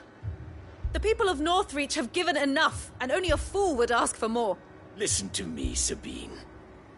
Where would our people be without their country, hmm? The Empire is their sword and their shield. It is she that ensures they can live without fear. And now she teeters on the brink. Without their sword, how will the people fight? Without their shield, how will they protect their kin? Can the unarmed stand against the advancing hordes? No. But there is yet hope. A new shield, a new sword. A new empire. We can rebuild Sanbreque, just as Great Griga wills it. Perhaps we could, Father.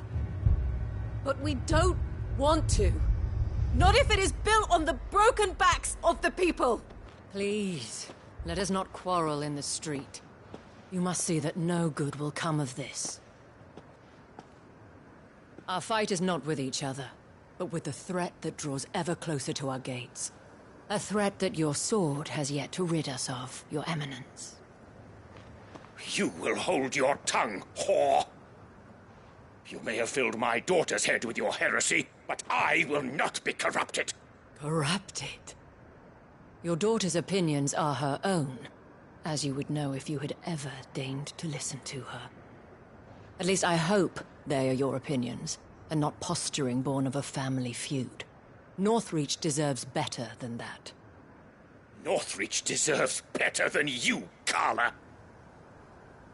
Yes, I know who you are.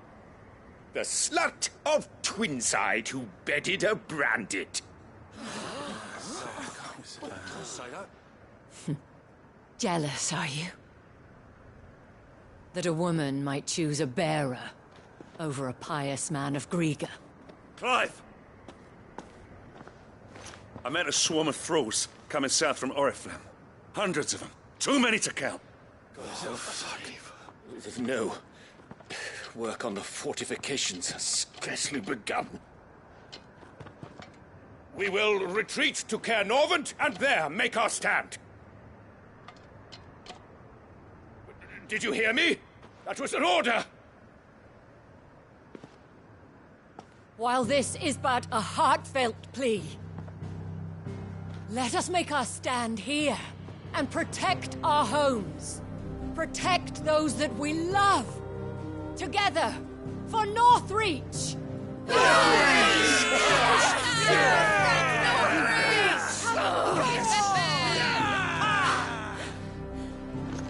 You heard heard the dame.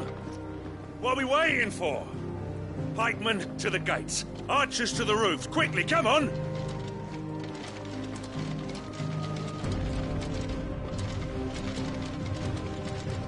But she is but a common...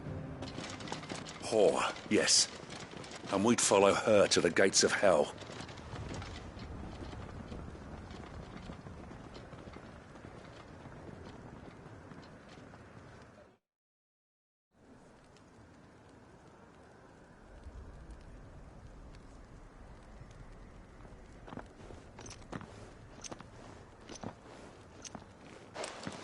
The men have their orders, and they look like following them. I got them spaced out at regular intervals. Whichever direction the thralls strike from, there'll be someone there to meet them. Thank you, Philippe. Rest assured the people will play their part. The herbalist has donated her stock of medicines to me. Should any of your men be injured, take them to the Vale. We'll see to them there. Thank you, milady. I will. I'll play my part too. You still want for numbers. I only hope I can go some way to Philippe. Of course. What about you? I'll make my way up. I fought a few. All right. Thank you. You can thank... Till then.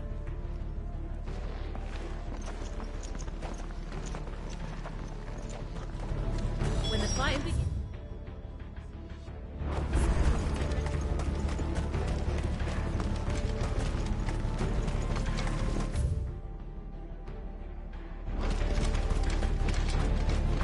I want steel in the hands of everyone.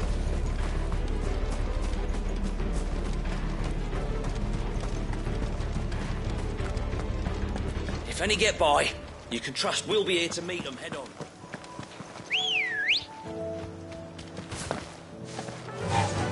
Yeah!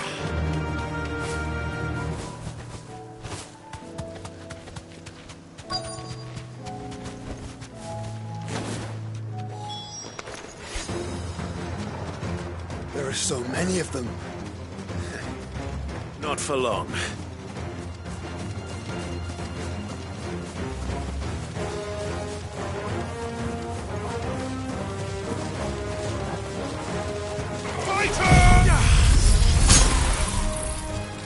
You're finished!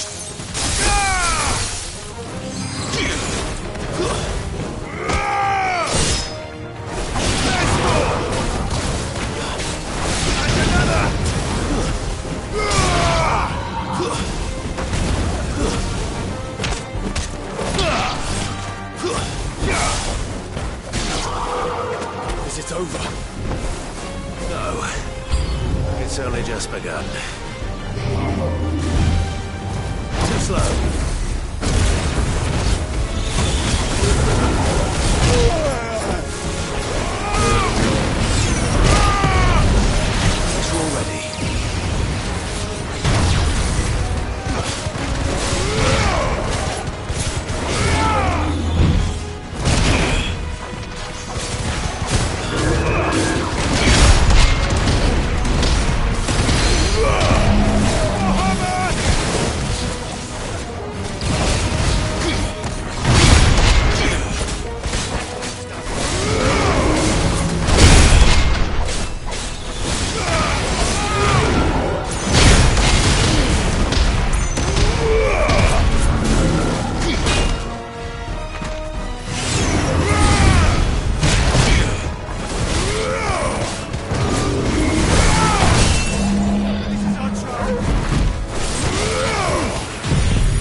That looks to be the last of them.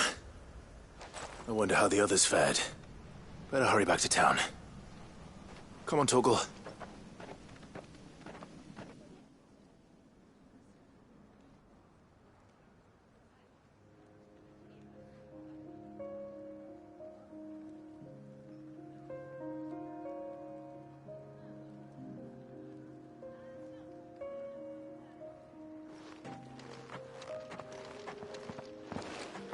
Clive, it's good to see you. And you. The road to Oriflamme is clear. How did you and your men fare? Well, we ended up fighting for our lives down by the lake. Took a few nicks, but nothing the girls of the Vale can't put right.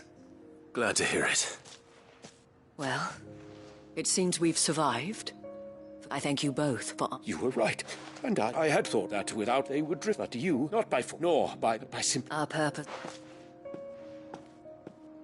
You were merely distracted by a loftier vision of empire and glory, while our eyes beheld...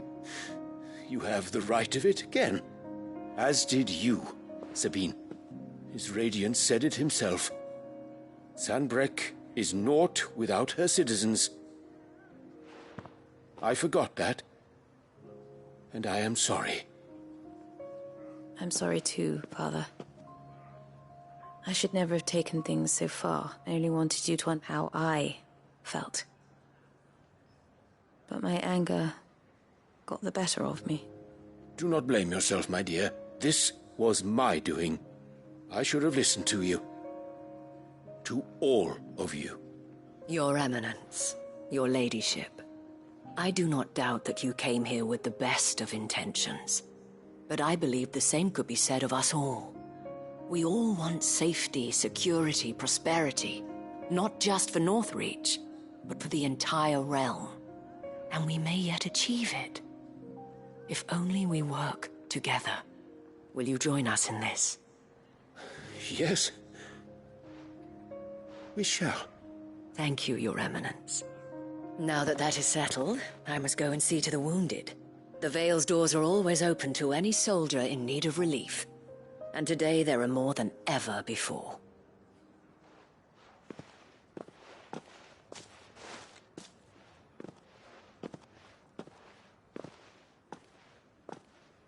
Madame Isabel is a rare soul indeed. I see that it is not men like me who should lead the realm, but women like her. You're right. If only I'd listened to her when I had the chance. Forgive me for saying so, milady. The dame said it herself. And that goes for you, too. You're one of us now. One of you? Well said, Captain.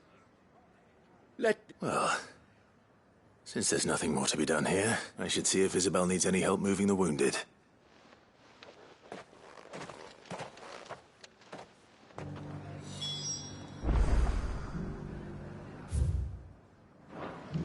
Can we get you anything?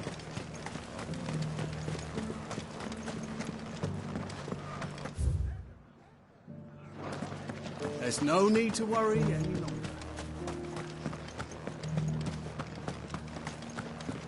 I saw several soldiers being carried to the Vale. How goes the I'll be up. Don't mention. Oh, but Tell me. But I sent for you,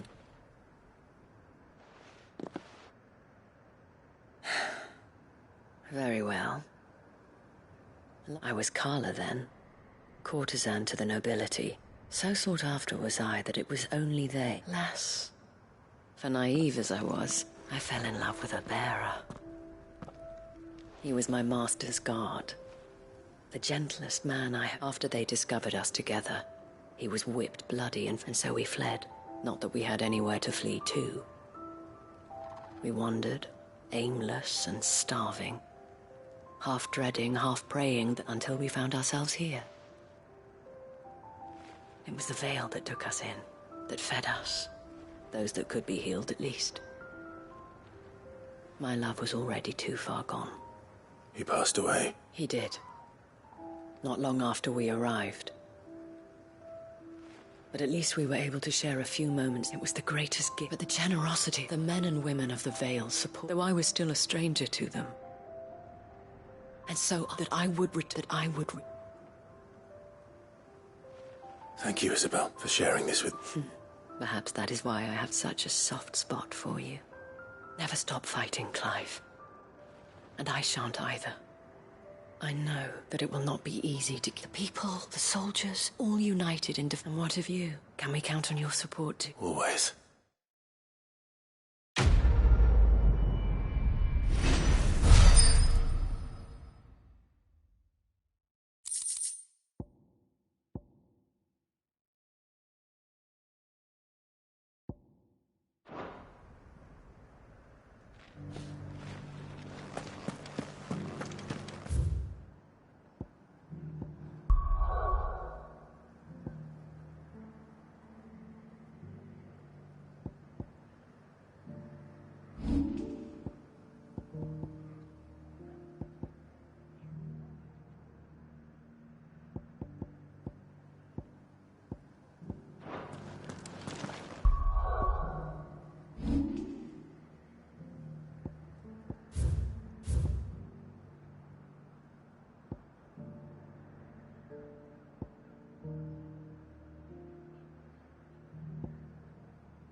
This be Nickelbug. Thanks, Gal.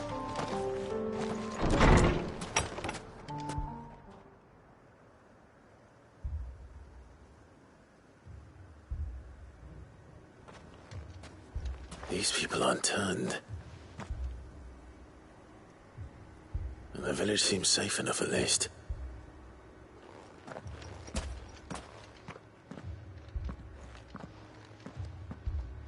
What is going on here? Ah. Did you, too, heed the call? Heed the call? No, I came here looking for someone. To be honest, I wasn't sure I'd find him here. Let alone all of you. Is that so? What are you doing here? Is this where you live? It is my home. The others, they heeded the call. You keep saying that. What do you mean? They came here to perform the rite, just as King Barnabas instructed. This village is their altar, where they shall cast their shoals upon the gentle waters and give themselves to the Lord. Give themselves?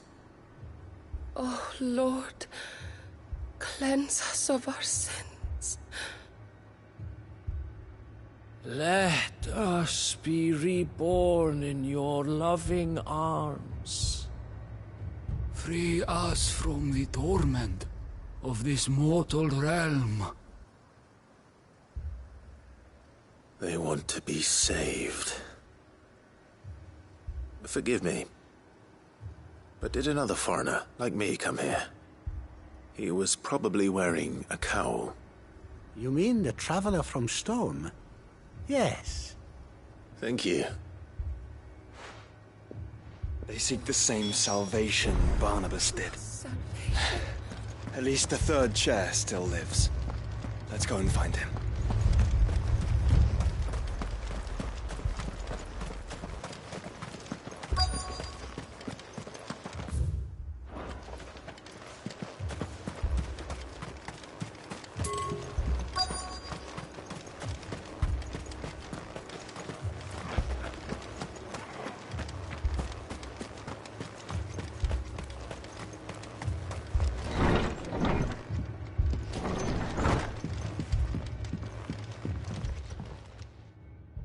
Excuse me. Are you with the Undying? I am. And so it would appear, are you? Lord Rosfield, if I am not mistaken. That's right. And you must be the third chair. I am. Cyril was worried for your safety. He sent me to find you. Then I must apologize. I did not mean to trouble the bearer of the burning quill. Much less you, my Lord Marquis. He said that you had failed to report. Is there a reason for that? I came here to study the followers of this new faith. But the more I learned of them, the more my own faith began to falter. You have seen them at their prayers, have you not? They devote themselves to the veneration of their Lord with a fervor I have never seen before. Praying night and day that they might be rid of their wicked wills and reborn in their Saviour's light. Not that they might be granted respite from their worldly woes, but so that they might continue to serve him. Serve him with all of their beings. I, too, swore to devote my life to the service of my Lord and Master, but this... 'tis different. It is more. And so I would see it through to the end. See these people safe, that they might achieve their dream. That they might do their duty to their Lord. Even if it should keep me from doing my duty to mine. You do understand what their dream is, don't you? I do, my lord. They would cast aside their wills and become Akashic. I know that it may be hard to believe, but to these people, that is the very essence of salvation. Forgive me, my lord, but I must remain here. If you are to return to Master Cyril, I would consider it a great... Did you hear that, my lord? Something is happening. I'll go and find out what. Stay here.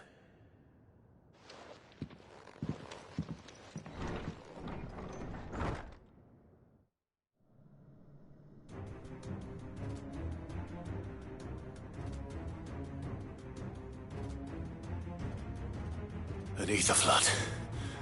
Oh no. There must be something I can do.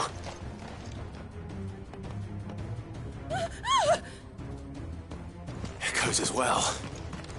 Found her. Ready, brother?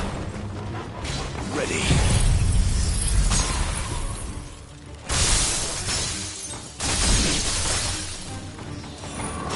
To me!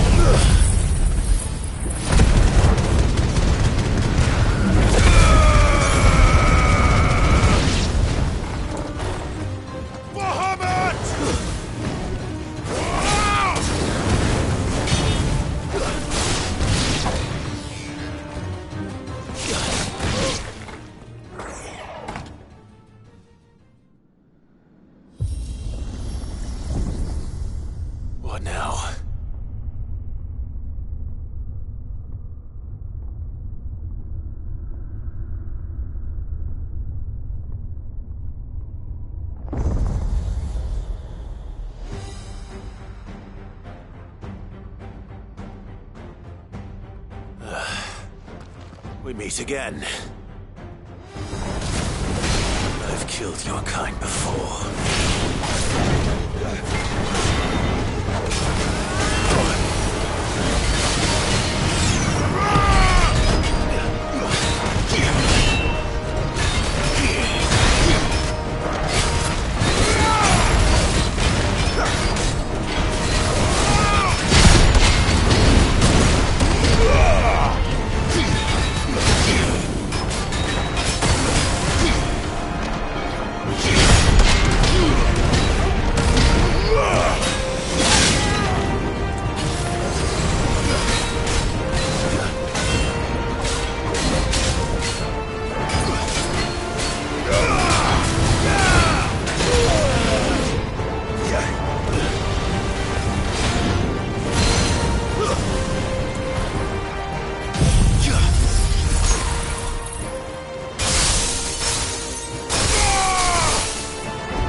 Damn it!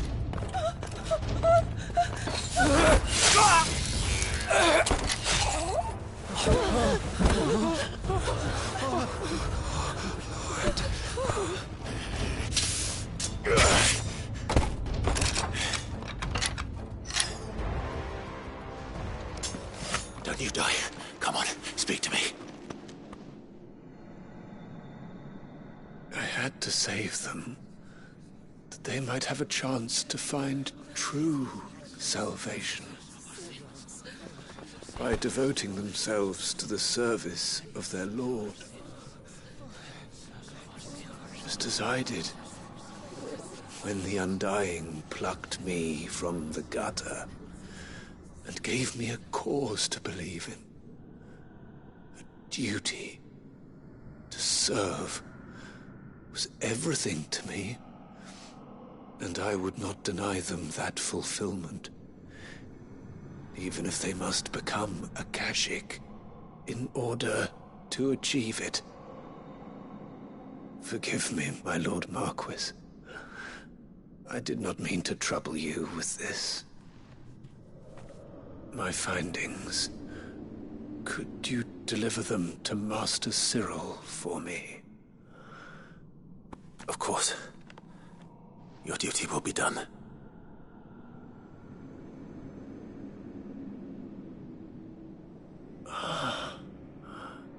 Look, my lord. They are saved.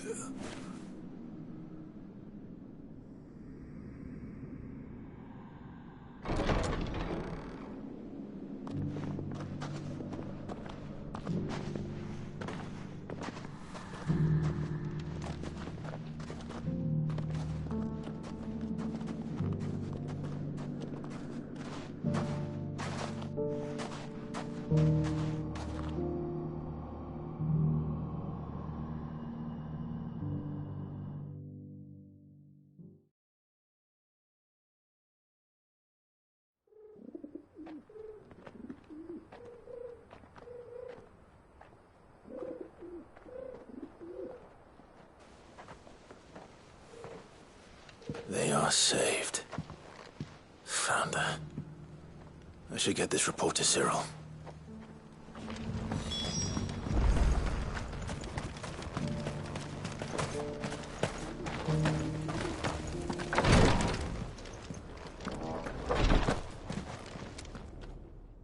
My Lord Marquis, welcome back. I am glad to see you hale and whole. I met with your third...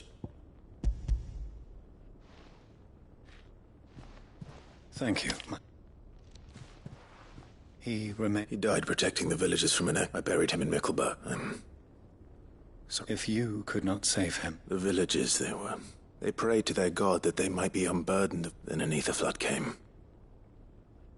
Your brother sacrificed himself that they might live, even knowing that that life...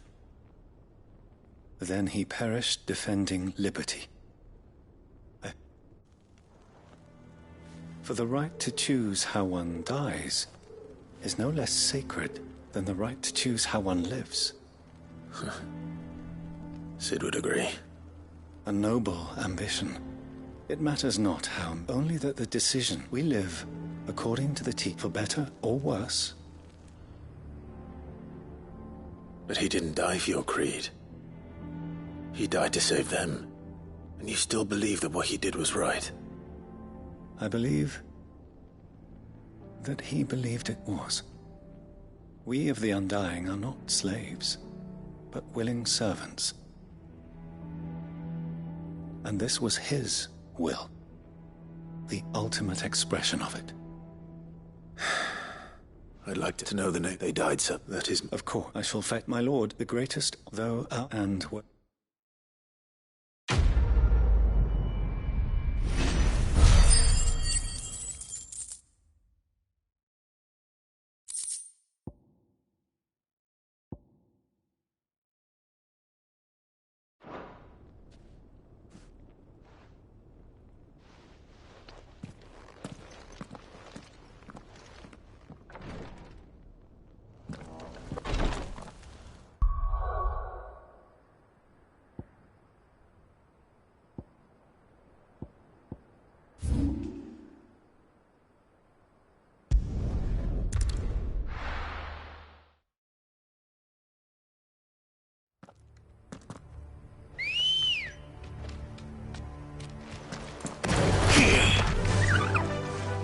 Fly, Ambrosia.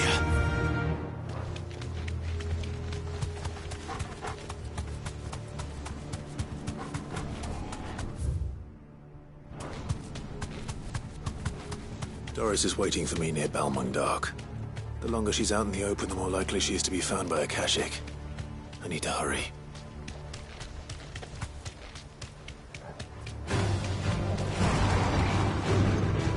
You deserve a rest.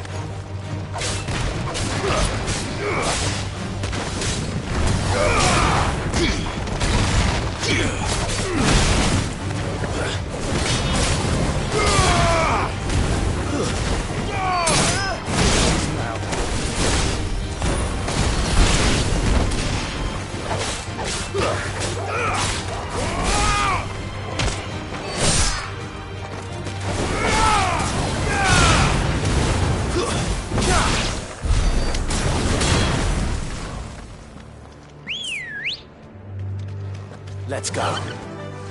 Faster!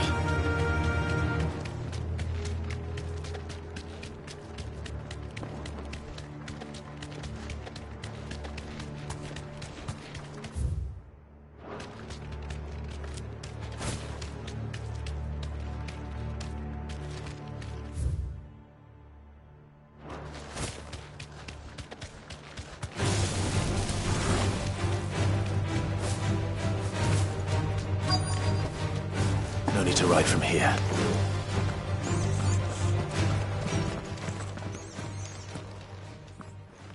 There were no guards, I take it. None manning the gates. It's a different story inside, though. The corridors are crawling with Akashic. Most likely guards left behind when if Chadwick was being held here. Don't give up hope just yet. But let's move quickly. Let me check the ground floor. The ether's thickest there. Then I'll search the upper level. Good luck, Sid.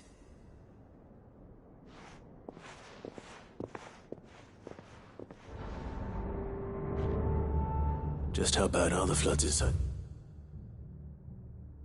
Walls. Bad enough to turn a bearer.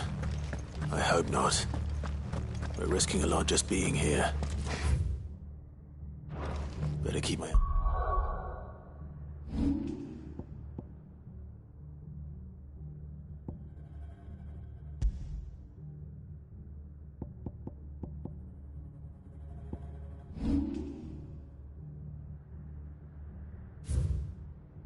Eyes open for signs of life. If...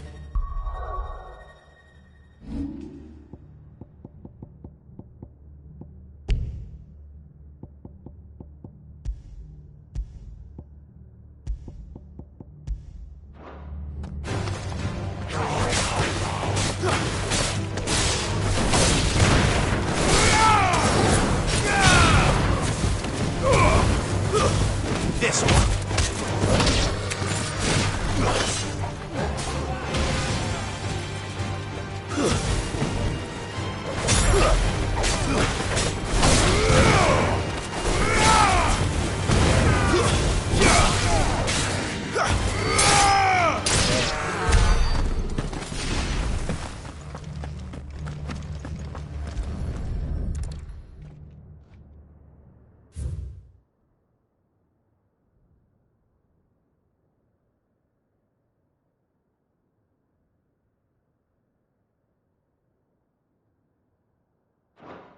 So this place was no ordinary prison, and I doubt they'll have taken the creature with them when they fled.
Minimal loss of Waluda lives. Even the Imperials take better care of their branded...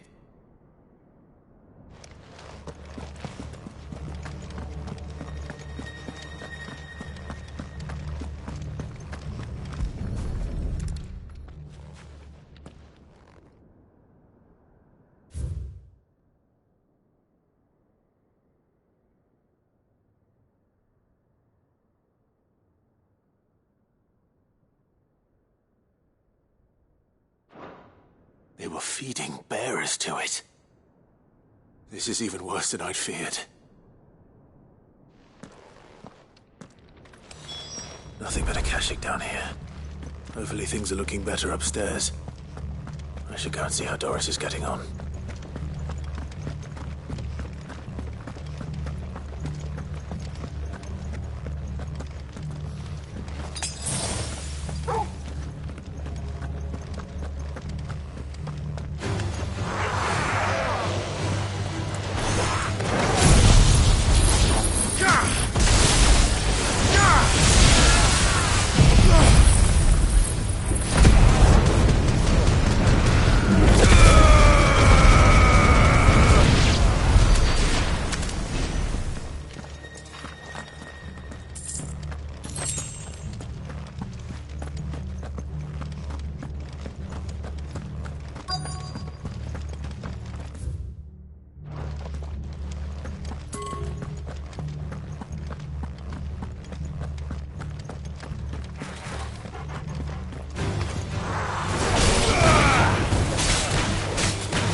Get it, boy!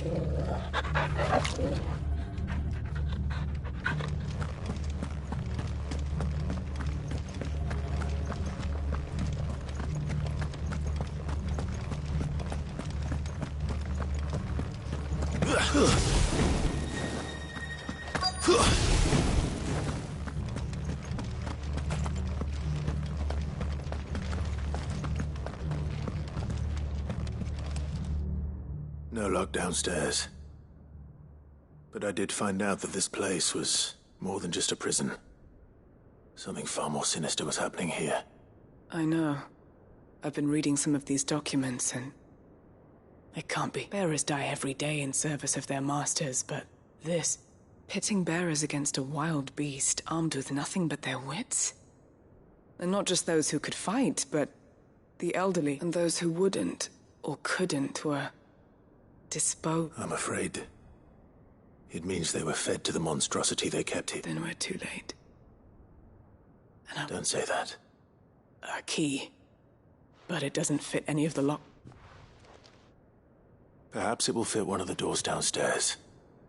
There's a corridor I haven't... Finish up here, then come and find me when you're ready. All right.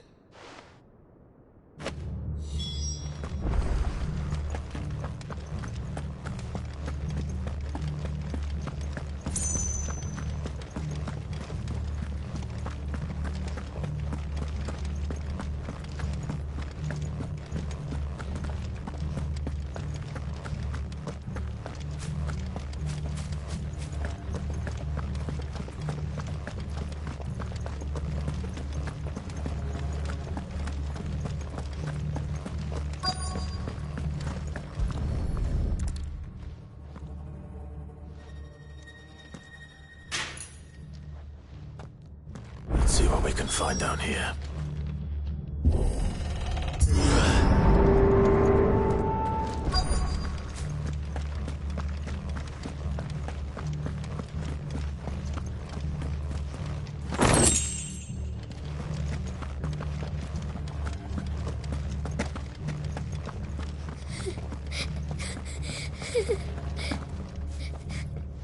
A survivor. And she sounds close.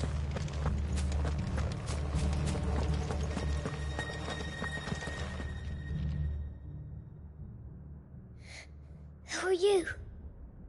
There's no need to be afraid. Are you alone? Are there any other survivors? Some of the guards, they're still here. But something's wrong with them. Everyone else was eaten by the monster. Of course they were. Thank the Founder. It was worth our coming. But I'd rather we didn't linger. Are you ready? Ready when you are. You poor thing. He must have been terrified. Did Jadwick send you? What? He fought the monster. Distracted it so I could run away. He must have sent you. Where is he? Jadwick.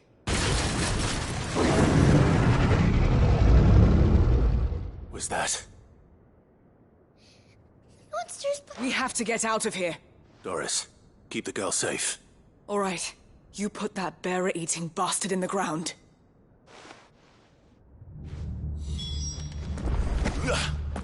I'll look after the girl. You teach that thing a lesson. It's out there waiting for me. I can't let it live. Not if it's got a taste for bearers.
Finally. Cid, are you hurt? I'm fine. I think.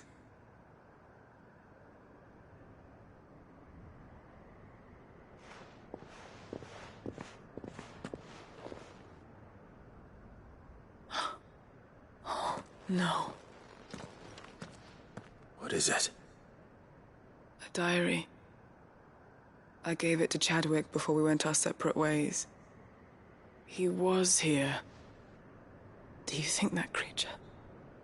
I'm sure he fought bravely to the last. The girl is safe thanks to him. Chadwick. You fool. Come on. We have to get her back to the hideaway. We don't want his sacrifice to have been in vain. No. Of course not. I'll see that she's looked after from now on. It's the least I can do.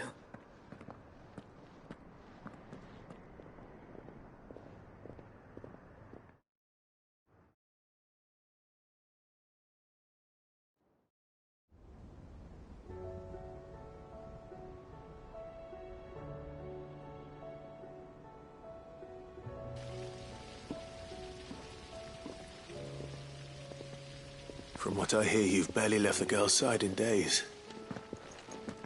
I hope she's recovering from her ordeal. She is. Slowly but surely. She's far tougher than she looks. I thank the flames we found her. If we hadn't... I know. But we did. I'm sorry we weren't able to save Chadwick. There's no need to apologize. Without your help, I would never have found out what happened to him. How he fought to the bitter end to save her. To save Hyde Marie. That's the man I remember. The man I thought of as a brother. I wish I could have met him. I'd like to hear more about your past. If you don't mind, that is. Of course. You already met my former master. She trained Chadwick and I to do two things. We were supposed to be sold to the highest bidder when the time came. For years, we were her daggers in the shadows. But we could never quite shake our doubts about the things she made us do. And then, one day, we just couldn't do them anymore, so we escaped. But after so many years of training, the pull to serve was always strong. It scared me to think he might have taken another master, become a dagger in someone else's hand. But even in captivity, the battles he fought were his own. And he died not as someone's tool, but as a hero. Hyde Marie is proof of that. Bearers can cast off their shackles. And the Cursebreakers will show them how. I'll fight until my dying breath to see it done. For Chadwick, and for all of us. Thank you, Doris. We'll be counting on you.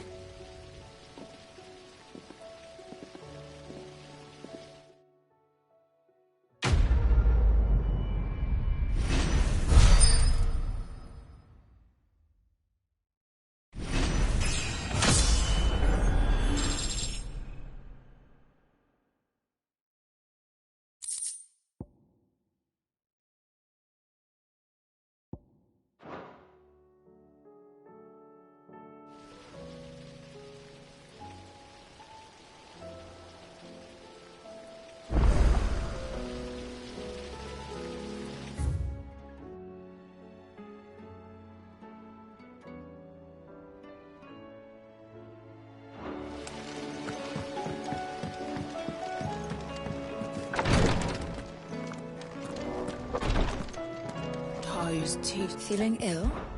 And no sooner have...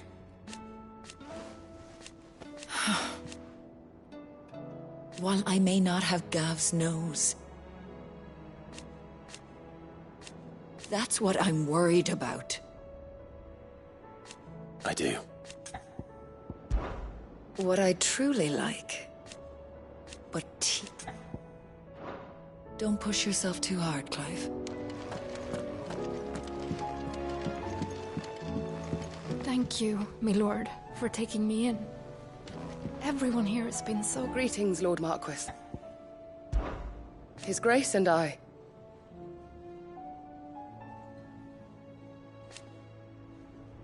At first.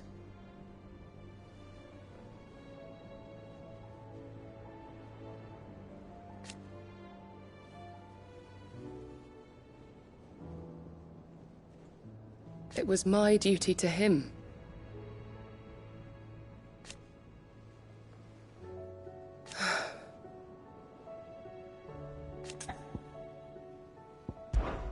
My lord. I am. I do not doubt it.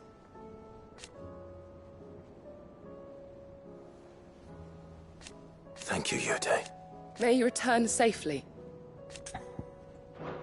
Have care, my lord.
Help you today, Clive? Come to claim your just desserts?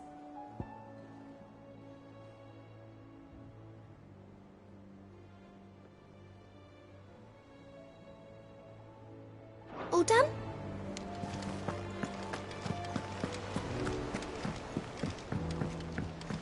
You should have seen him. Welcome back, Cid. Welcome back. Yes. Truth be told, it was me, but from what I hear... No.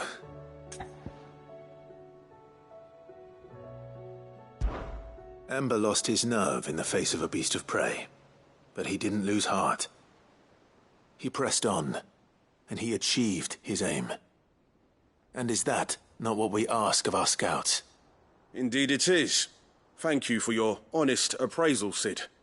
The fact remains, however, that Ember will not always have a battle-hardened warrior on hand to pluck him from the jaws of peril. All I have gleaned from this trial is that without someone watching his back, Ember is little more than a liability. Wait, Sergeant. Ember still has much to learn, it's true. And this time he was found wanting. But I'd say he's due a second chance, nonetheless. After all, he did do as you asked. With a bit of hard work, any hand can be made to hold a blade, and any mind can conquer its fears. But a scout's nose is different. You've either got one, or you ain't. And by sniffing out that log, young Ember here has shown he has a conch and a half. Wouldn't do to waste it now, would it? Fine. I'll do whatever you ask. I'll spend my days and nights. I'll show you. Daft as a brush, that one. Just like someone else we know. And if you ask me, we've been leaning on him for far too long. That time the Cursebreakers took some of the weight off his shoulders, I reckon. It couldn't hurt. Just don't tell Gav I said so, will you? I won't have him thinking he's been hard done by. Next thing you know, he'll be asking for a day off. Chance would be a fine thing.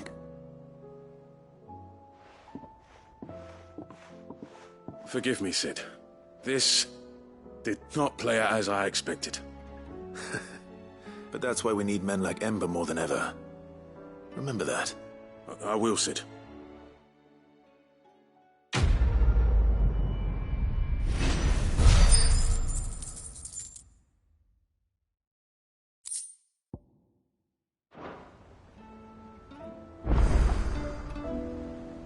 Cid, I wanted you to know. I will be taking personal responsibility for Ember's combat training, and I will not let you down. There's something about it. Uncle, the Field Marshal of Rutherford is accompanying. They will await your return. One other? Lord Havel, he asked if... One. Master Quinton. Another out. Just the thing we were thinking, Clive. I'm glad you The more the merrier. Uncle, assuming Havel and Quinton can, so you still haven't mentioned how we might manage the grain. Oh, don't you worry. The 7 high houses will be seeing to. They have all agreed to make the most generous of donations. Oh, of course, it did take a little, but luckily I had some From who? Why, you, my boy. Rumour has it that you rescued the Lady Ariane's head steward, Rockford, from a horde of bloodthirsty bandits. It was more of a handful. Well, the old battle-axe was so pleased, she had a shipload of talents delivered to my private docks by then, and when the other houses saw the parsimonious old crone's purse strings finally loosen, they as good as tripped over themselves in the rush to follow suit. Now, I must be getting back to... Join us there at your earliest convenience. Of course, Uncle.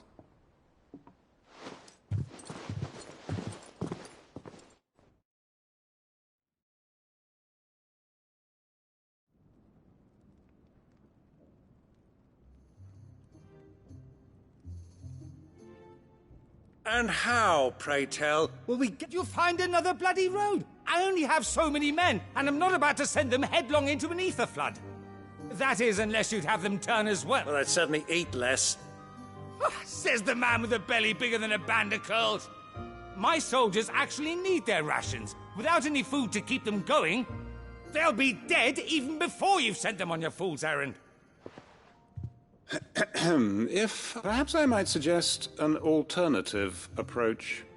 Though supply routes are indeed disrupted, there is no shortage of ships. Indeed, they bob away in every bay from here to Randalar, awaiting a safe haven. Allow them to make port and fill their bellies full of grain. And once those who crowd the cities are fed, ferry the displaced back to the countryside to work the fallow fields. But I'm sure that you wish to continue your discussion. Forgive the interruption. 2 such firm friends as yourselves need no help from the likes of me. Rutherford spoke fondly of the great bond between you. Us? Friends? I can't stand the man! Clive, I'm beginning to question the quality of the company you keep. And what kind of company were you expecting him to keep? The man's a criminal! Criminal? How dare you? You are not fit to breathe the same air as this fine, upstanding young gentleman.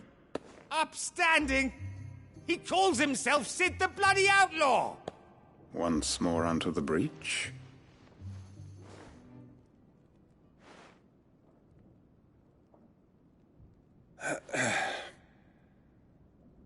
Shall we begin again? What we seek here is not to create a new nation, nor to claim the thrones of those that already exist. We wish simply to bring stability to the realm that mankind might weather the current storm. And to do that, we must convince those in power, the generals, the statesmen, the nobles, that our cause is just. There will be disagreements, yes, and I imagine some resistance, much resistance.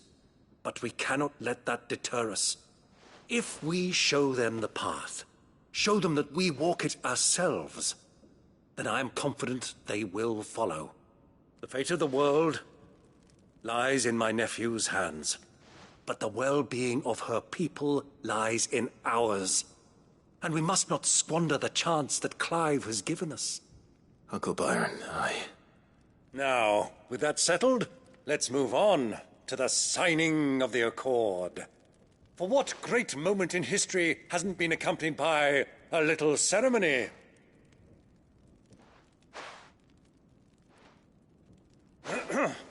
Citizens of Valisthea, I present to you the Triunity. Rutherford, Mike Will.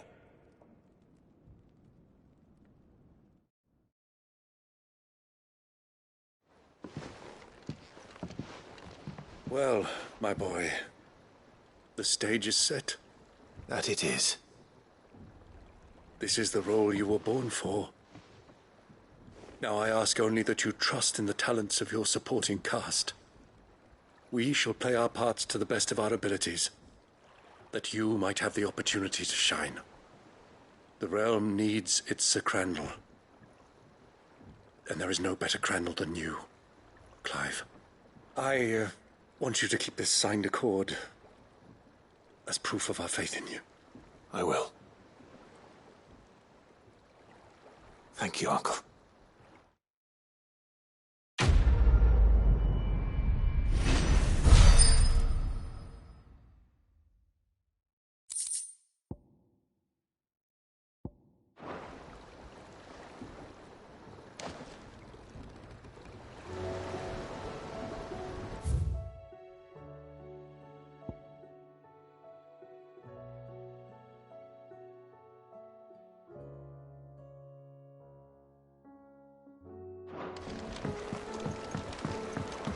What do you think that thing is?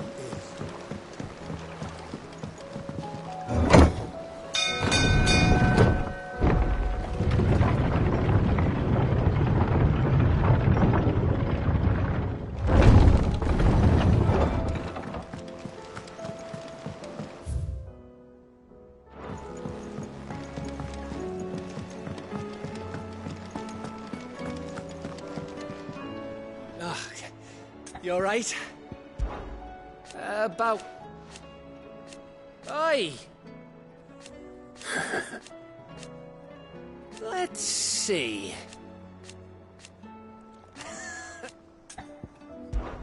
Something troubling you? No, it's just... I'm sure she'd like... Back in the north, yeah, I'll let the... So? Oh, the problem... Is there anything I can... All right, then. Not just any. No. The thing is... Only the... That or... Well, there's no I think I might... You're a good...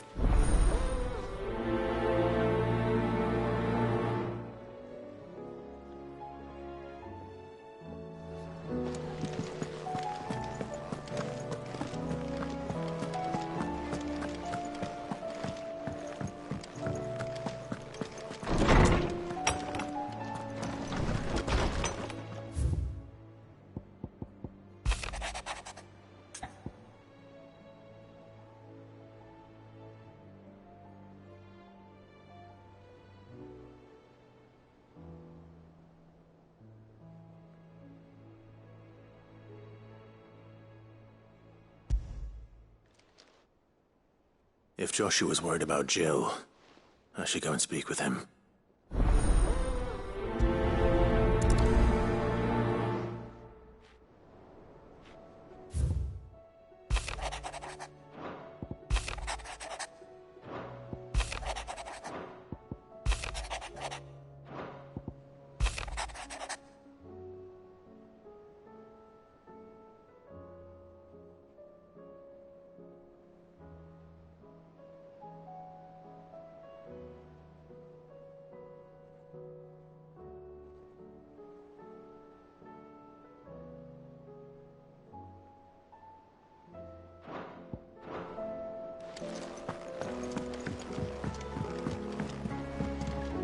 What is it, Clive? You can always tell me. Be strong, Clive.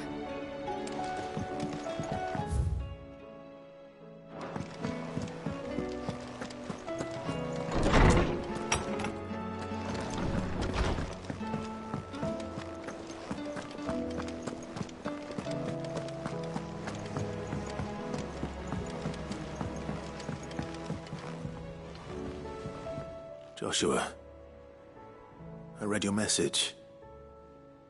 You're right. Jill is different. I don't think I'd realized how different, but since we returned from Drake's spine, I've felt it more and more. I suppose it's not hard to imagine why. She doesn't think she belongs anymore.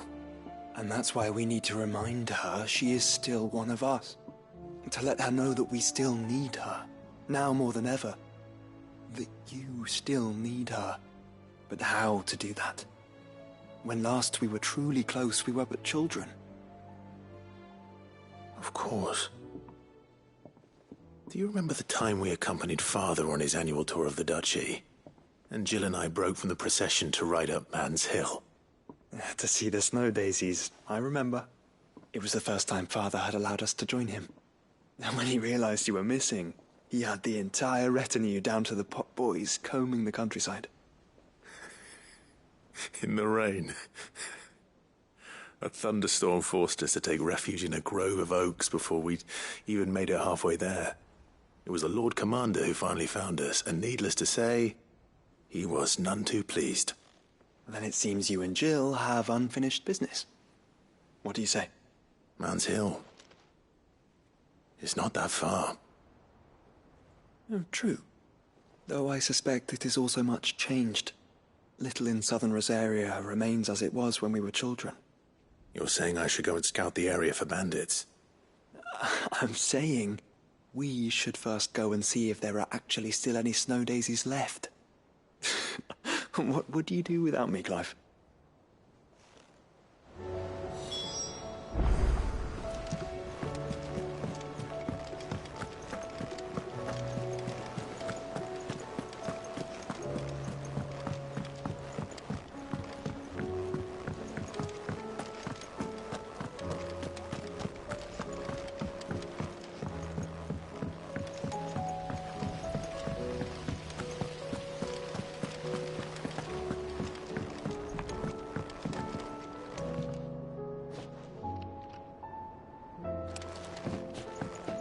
You look just like a princess.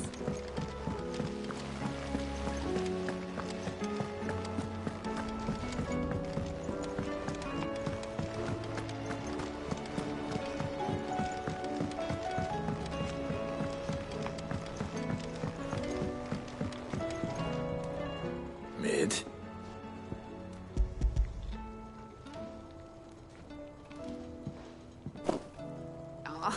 You make it sound like I asked you to save the world or something. Tell me, this is all you need. It's most of what I need. After you left, I went over the figures again, and I realised I'd forgotten a 1 and a 0.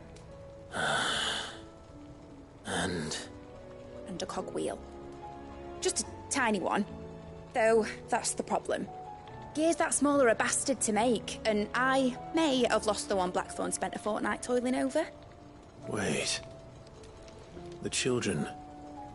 When they took apart your scales, there was a tiny brass gear.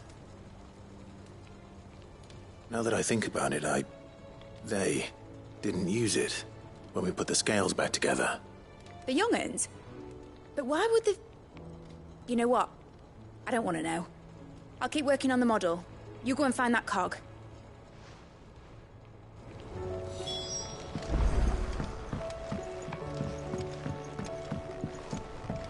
Has Midadol mentioned a new project yet? Not exactly. Sid! She wasn't hiding. She's just busy working on her next... A new invention?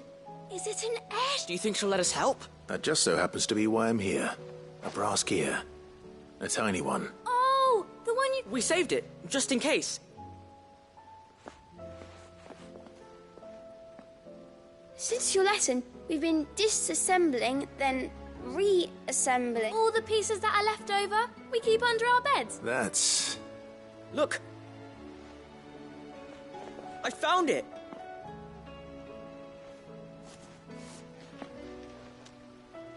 Is that all? Just the gear? We have more parts if Mid needs them. That's all for now. But I'll let Mid know. Thanks, Sid.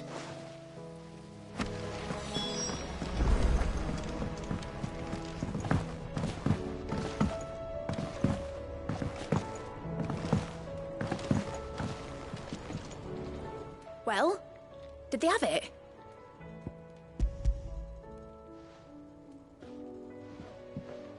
They did. And they kept it somewhere nice and safe. Will it work? He's perfect! You're a genius, Clive. What exactly are you going to use it for? Only the most important job of all. The wings aren't going to move on their own. But with the right cog in the right place... Well, you just wait and see.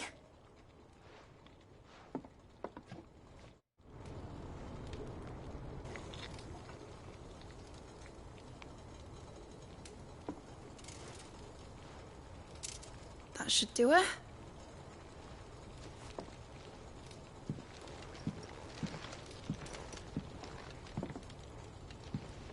Here goes nothing.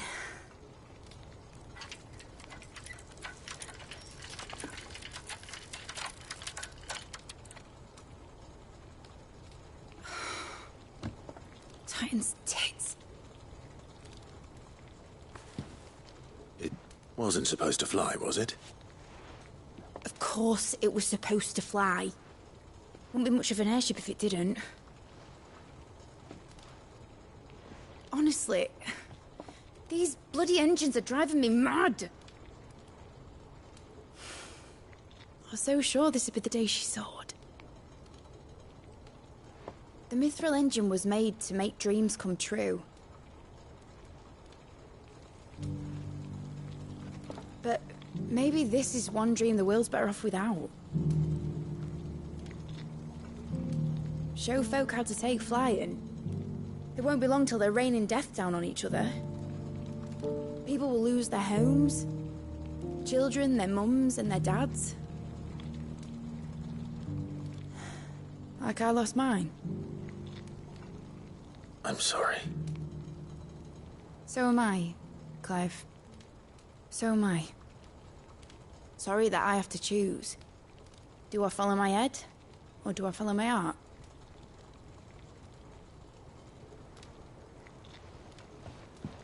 Good question. The first time I stood on the deck of your ship, felt the wind in my hair. It was like I was flying. But imagine how it would feel to actually do it. My dad always said there were two ways of living life. Chasing a dream or shuffling to your grave. And he were right. Right about a lot of things. Not that I like to admit it. People need dreams to chase. Especially in a world like this.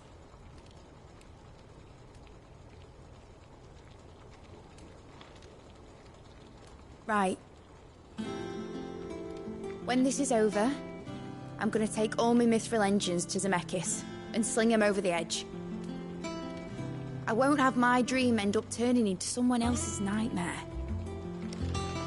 But all that hard work... All that hard work will not be used for war, Jamie. But it ain't like it'll be gone. Tell me, Clive, have you ever been on a treasure hunt? Not since Joshua and I were boys. Why do you ask? Because I'm gonna bury the engine schematics and leave behind a little riddle telling people where to find them. A really hard one, so that only the most dedicated dreamers will ever be able to work it out.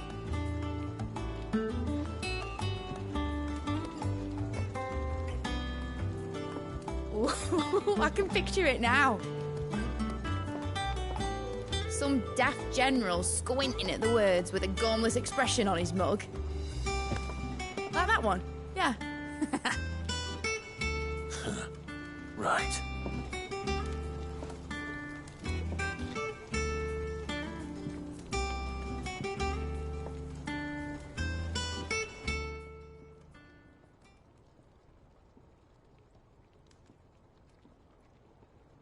Of course, if I'm putting this engine at the end of a treasure hunt, I'll still need to make it a treasure worth hunting for. Won't be much of a prize if it couldn't even make a toy boat fly after all. My dad always said, dream big. But it ain't the size of a dream that's important, is it, Clive? Only that it's a good one. And I reckon I've got a fair few good uns left in me. I'm sure you do.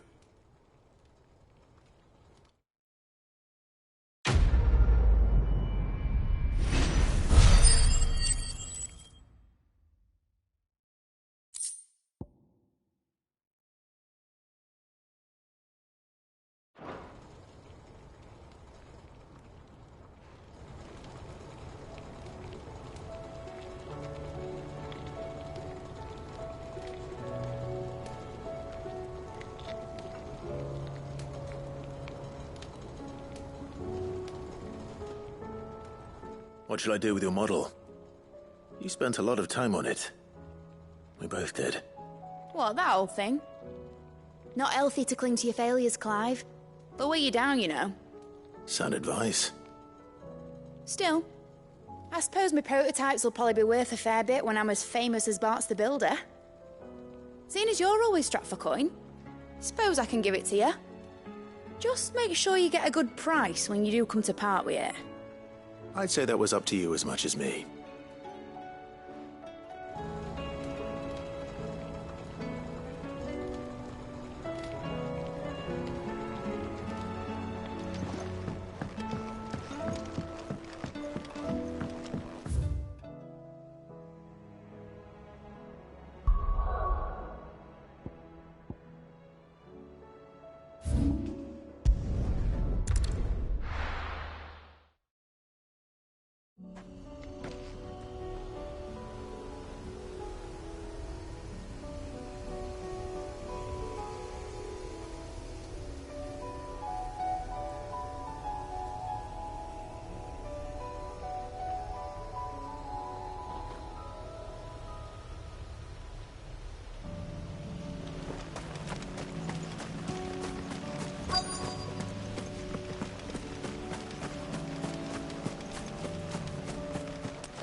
This is the place, but... I'm sorry, Clive.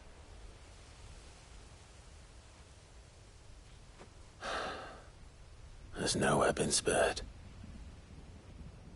What do we do now? We keep looking. Mans Hill cannot be the only place where snow daisies grow. Perhaps, but... it's the only place I know of. Knew of. Then why not ask someone who might know of another? Someone at the backyard? To the hideaway, then.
Let's hope one of the gardeners knows where to find snow daisies.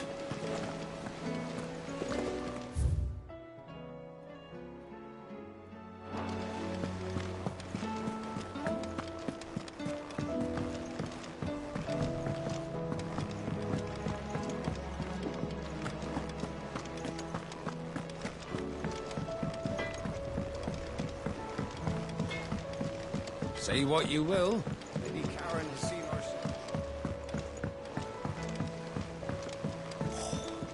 There's sure times over till the new moon.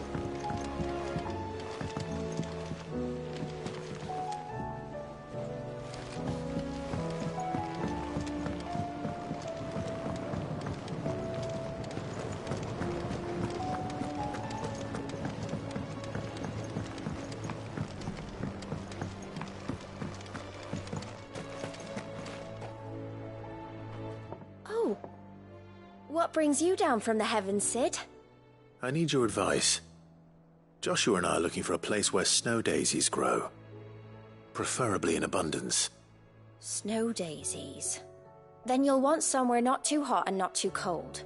And where the winds are strong enough to carry the seeds. I reckon Man's Hill would be a good place to start. There in the Royal Meadows, perhaps? Both have similar climbs and the right elevation. If the Blight hasn't claimed them yet. Right. Thank you. Did you learn where we might find our flowers? The gardener here mentioned the Royal Meadows in Sambrak. The fields beyond Northreach. Well, if that's the case, then Yote was right. I recalled that she kept the record of our travels, you see. So I asked her if she'd perhaps noted anywhere that snow daisies grew, and she mentioned Oilafeist Bay. Whose shores border the meadows. Off we go then.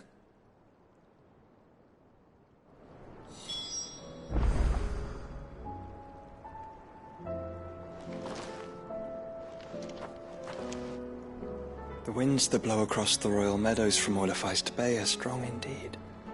Strong enough for snow daisies, it seems.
The garrison said they take another 100 of me hit spots. And now I'm on. I helped the garrison today.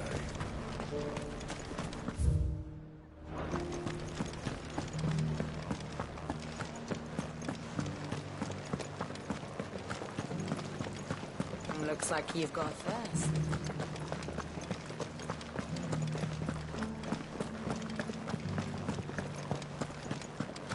Haven't seen any of those beastly blue eyes.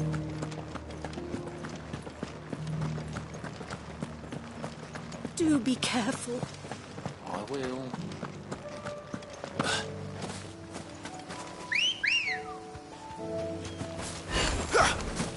Let's go. Run like the wind.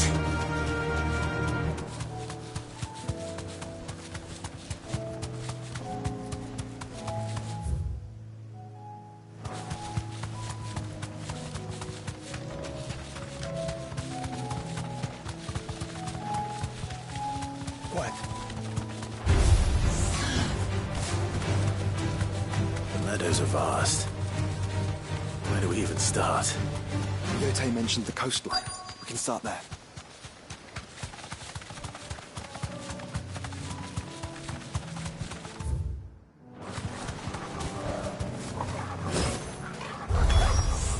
Look, brother.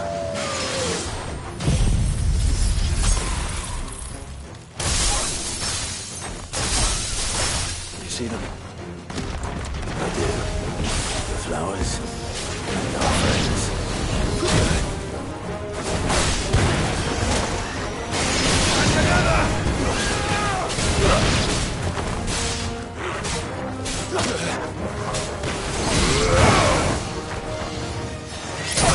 It's over.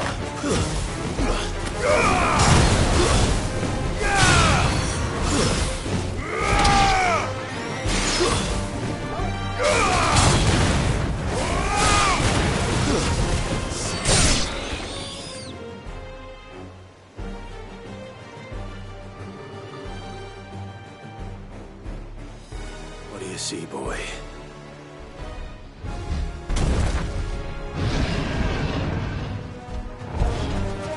Let's hope this is the last one. Only one way to find out.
Farewell!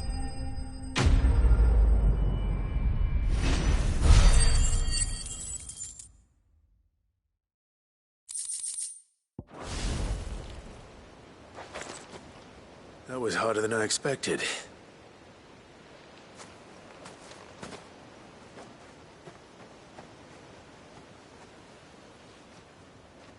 But Founder, it was worth it.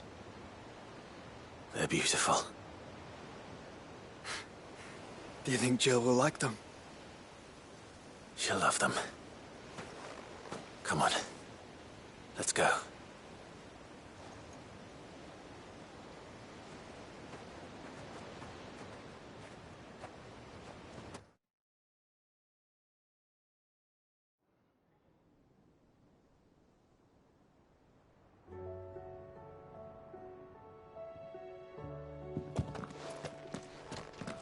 It appears my work is done. The rest, as they say, is up to you. Well, you and the skies. We wouldn't want another thunderstorm now, would we?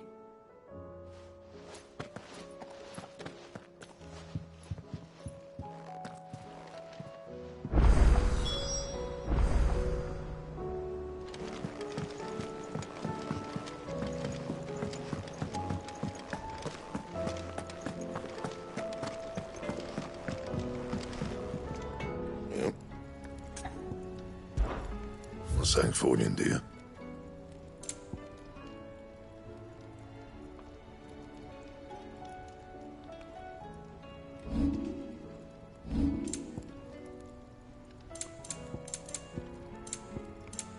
And?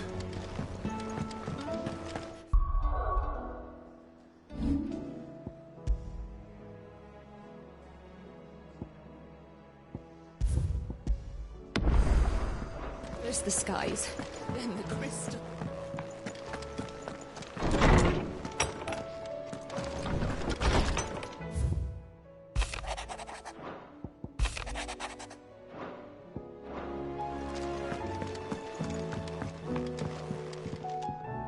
Jill, there's something I'd like to show you. There is? And where might this something be? It's, not here. Now, I know this is sudden, but how would you fancy a trip to Oriflamme?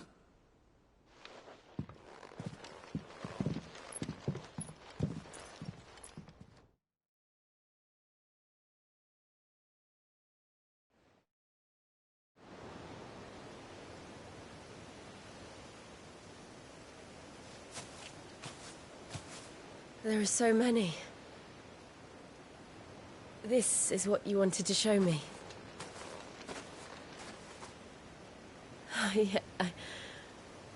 I don't know what to say. You don't need to say anything. The smile on your face is enough. We've been worried about you. Joshua and I. Do you remember when I took you to Man's Hill? Or tried to? How could I forget? You saw me crying and thought a change of scenery might lift my spirits. In the end, it earned me a nasty cough and a stern scolding from your mother. But I felt wonderful nonetheless. I'm sorry. I had no idea what I was getting us both into. But I couldn't bear to see you like that. Before we left, my chambermaid told me she'd overheard your mother talking about my marriage prospects with some of the noblewomen at court. They were debating whether it would be more profitable to marry me off to one of the high houses instead of saving me for the ducal line. No one thought to ask me what I wanted. I was nothing to them. A pawn at best. I felt so trapped. So lonely. I didn't know. But I wasn't alone. You were there. Your hand in mine as we ran for those oaks. And I knew then, no matter what happened, I would be all right. I'll never forget that feeling.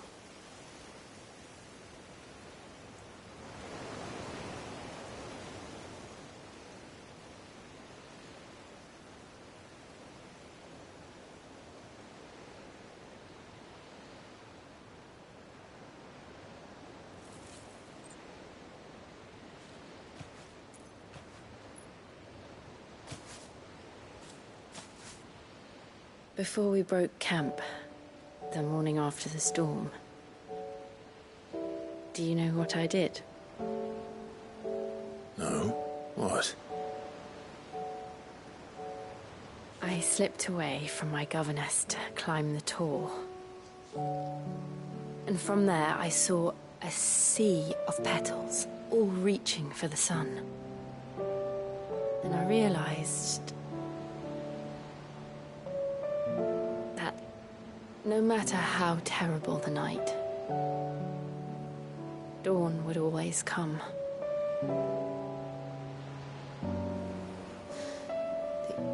That you would always come for me. And you have. Again and again.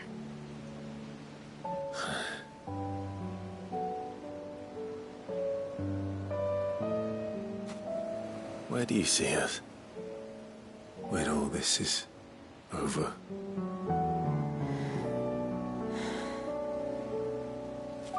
I don't know.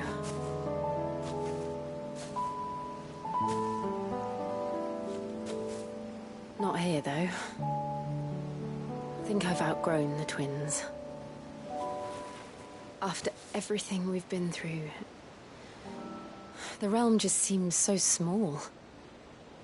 I'll need some space to spread my wings. Then that's what you'll have.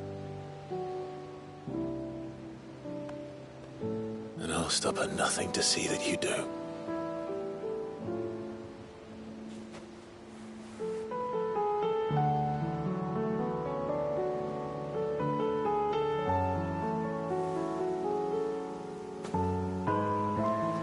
I never was much good at garlands, but it'll have to do. I'll treasure it forever. Thank you, Clive. For this, the flowers, for everything. It's exactly what I needed. You are my treasure.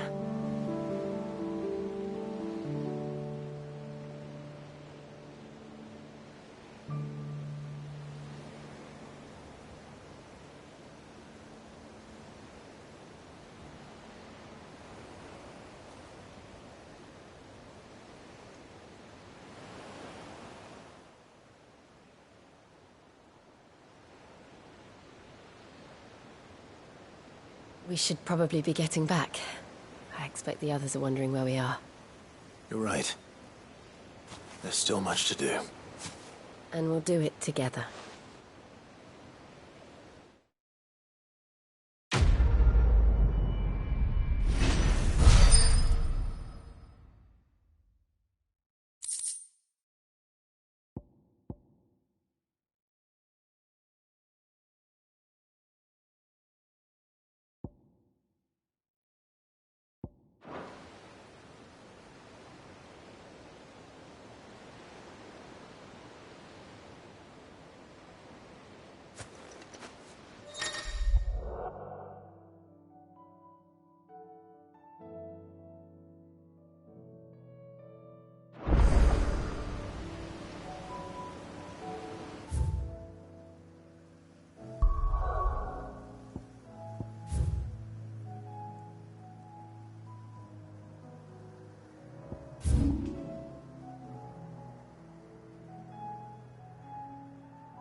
cave. Anything catch your eye? Always something in there.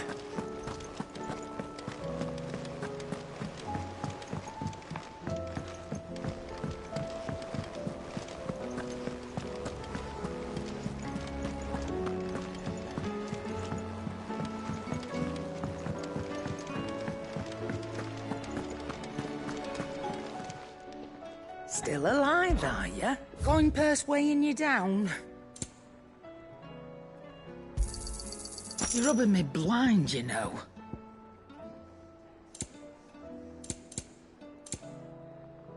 Finished, are you?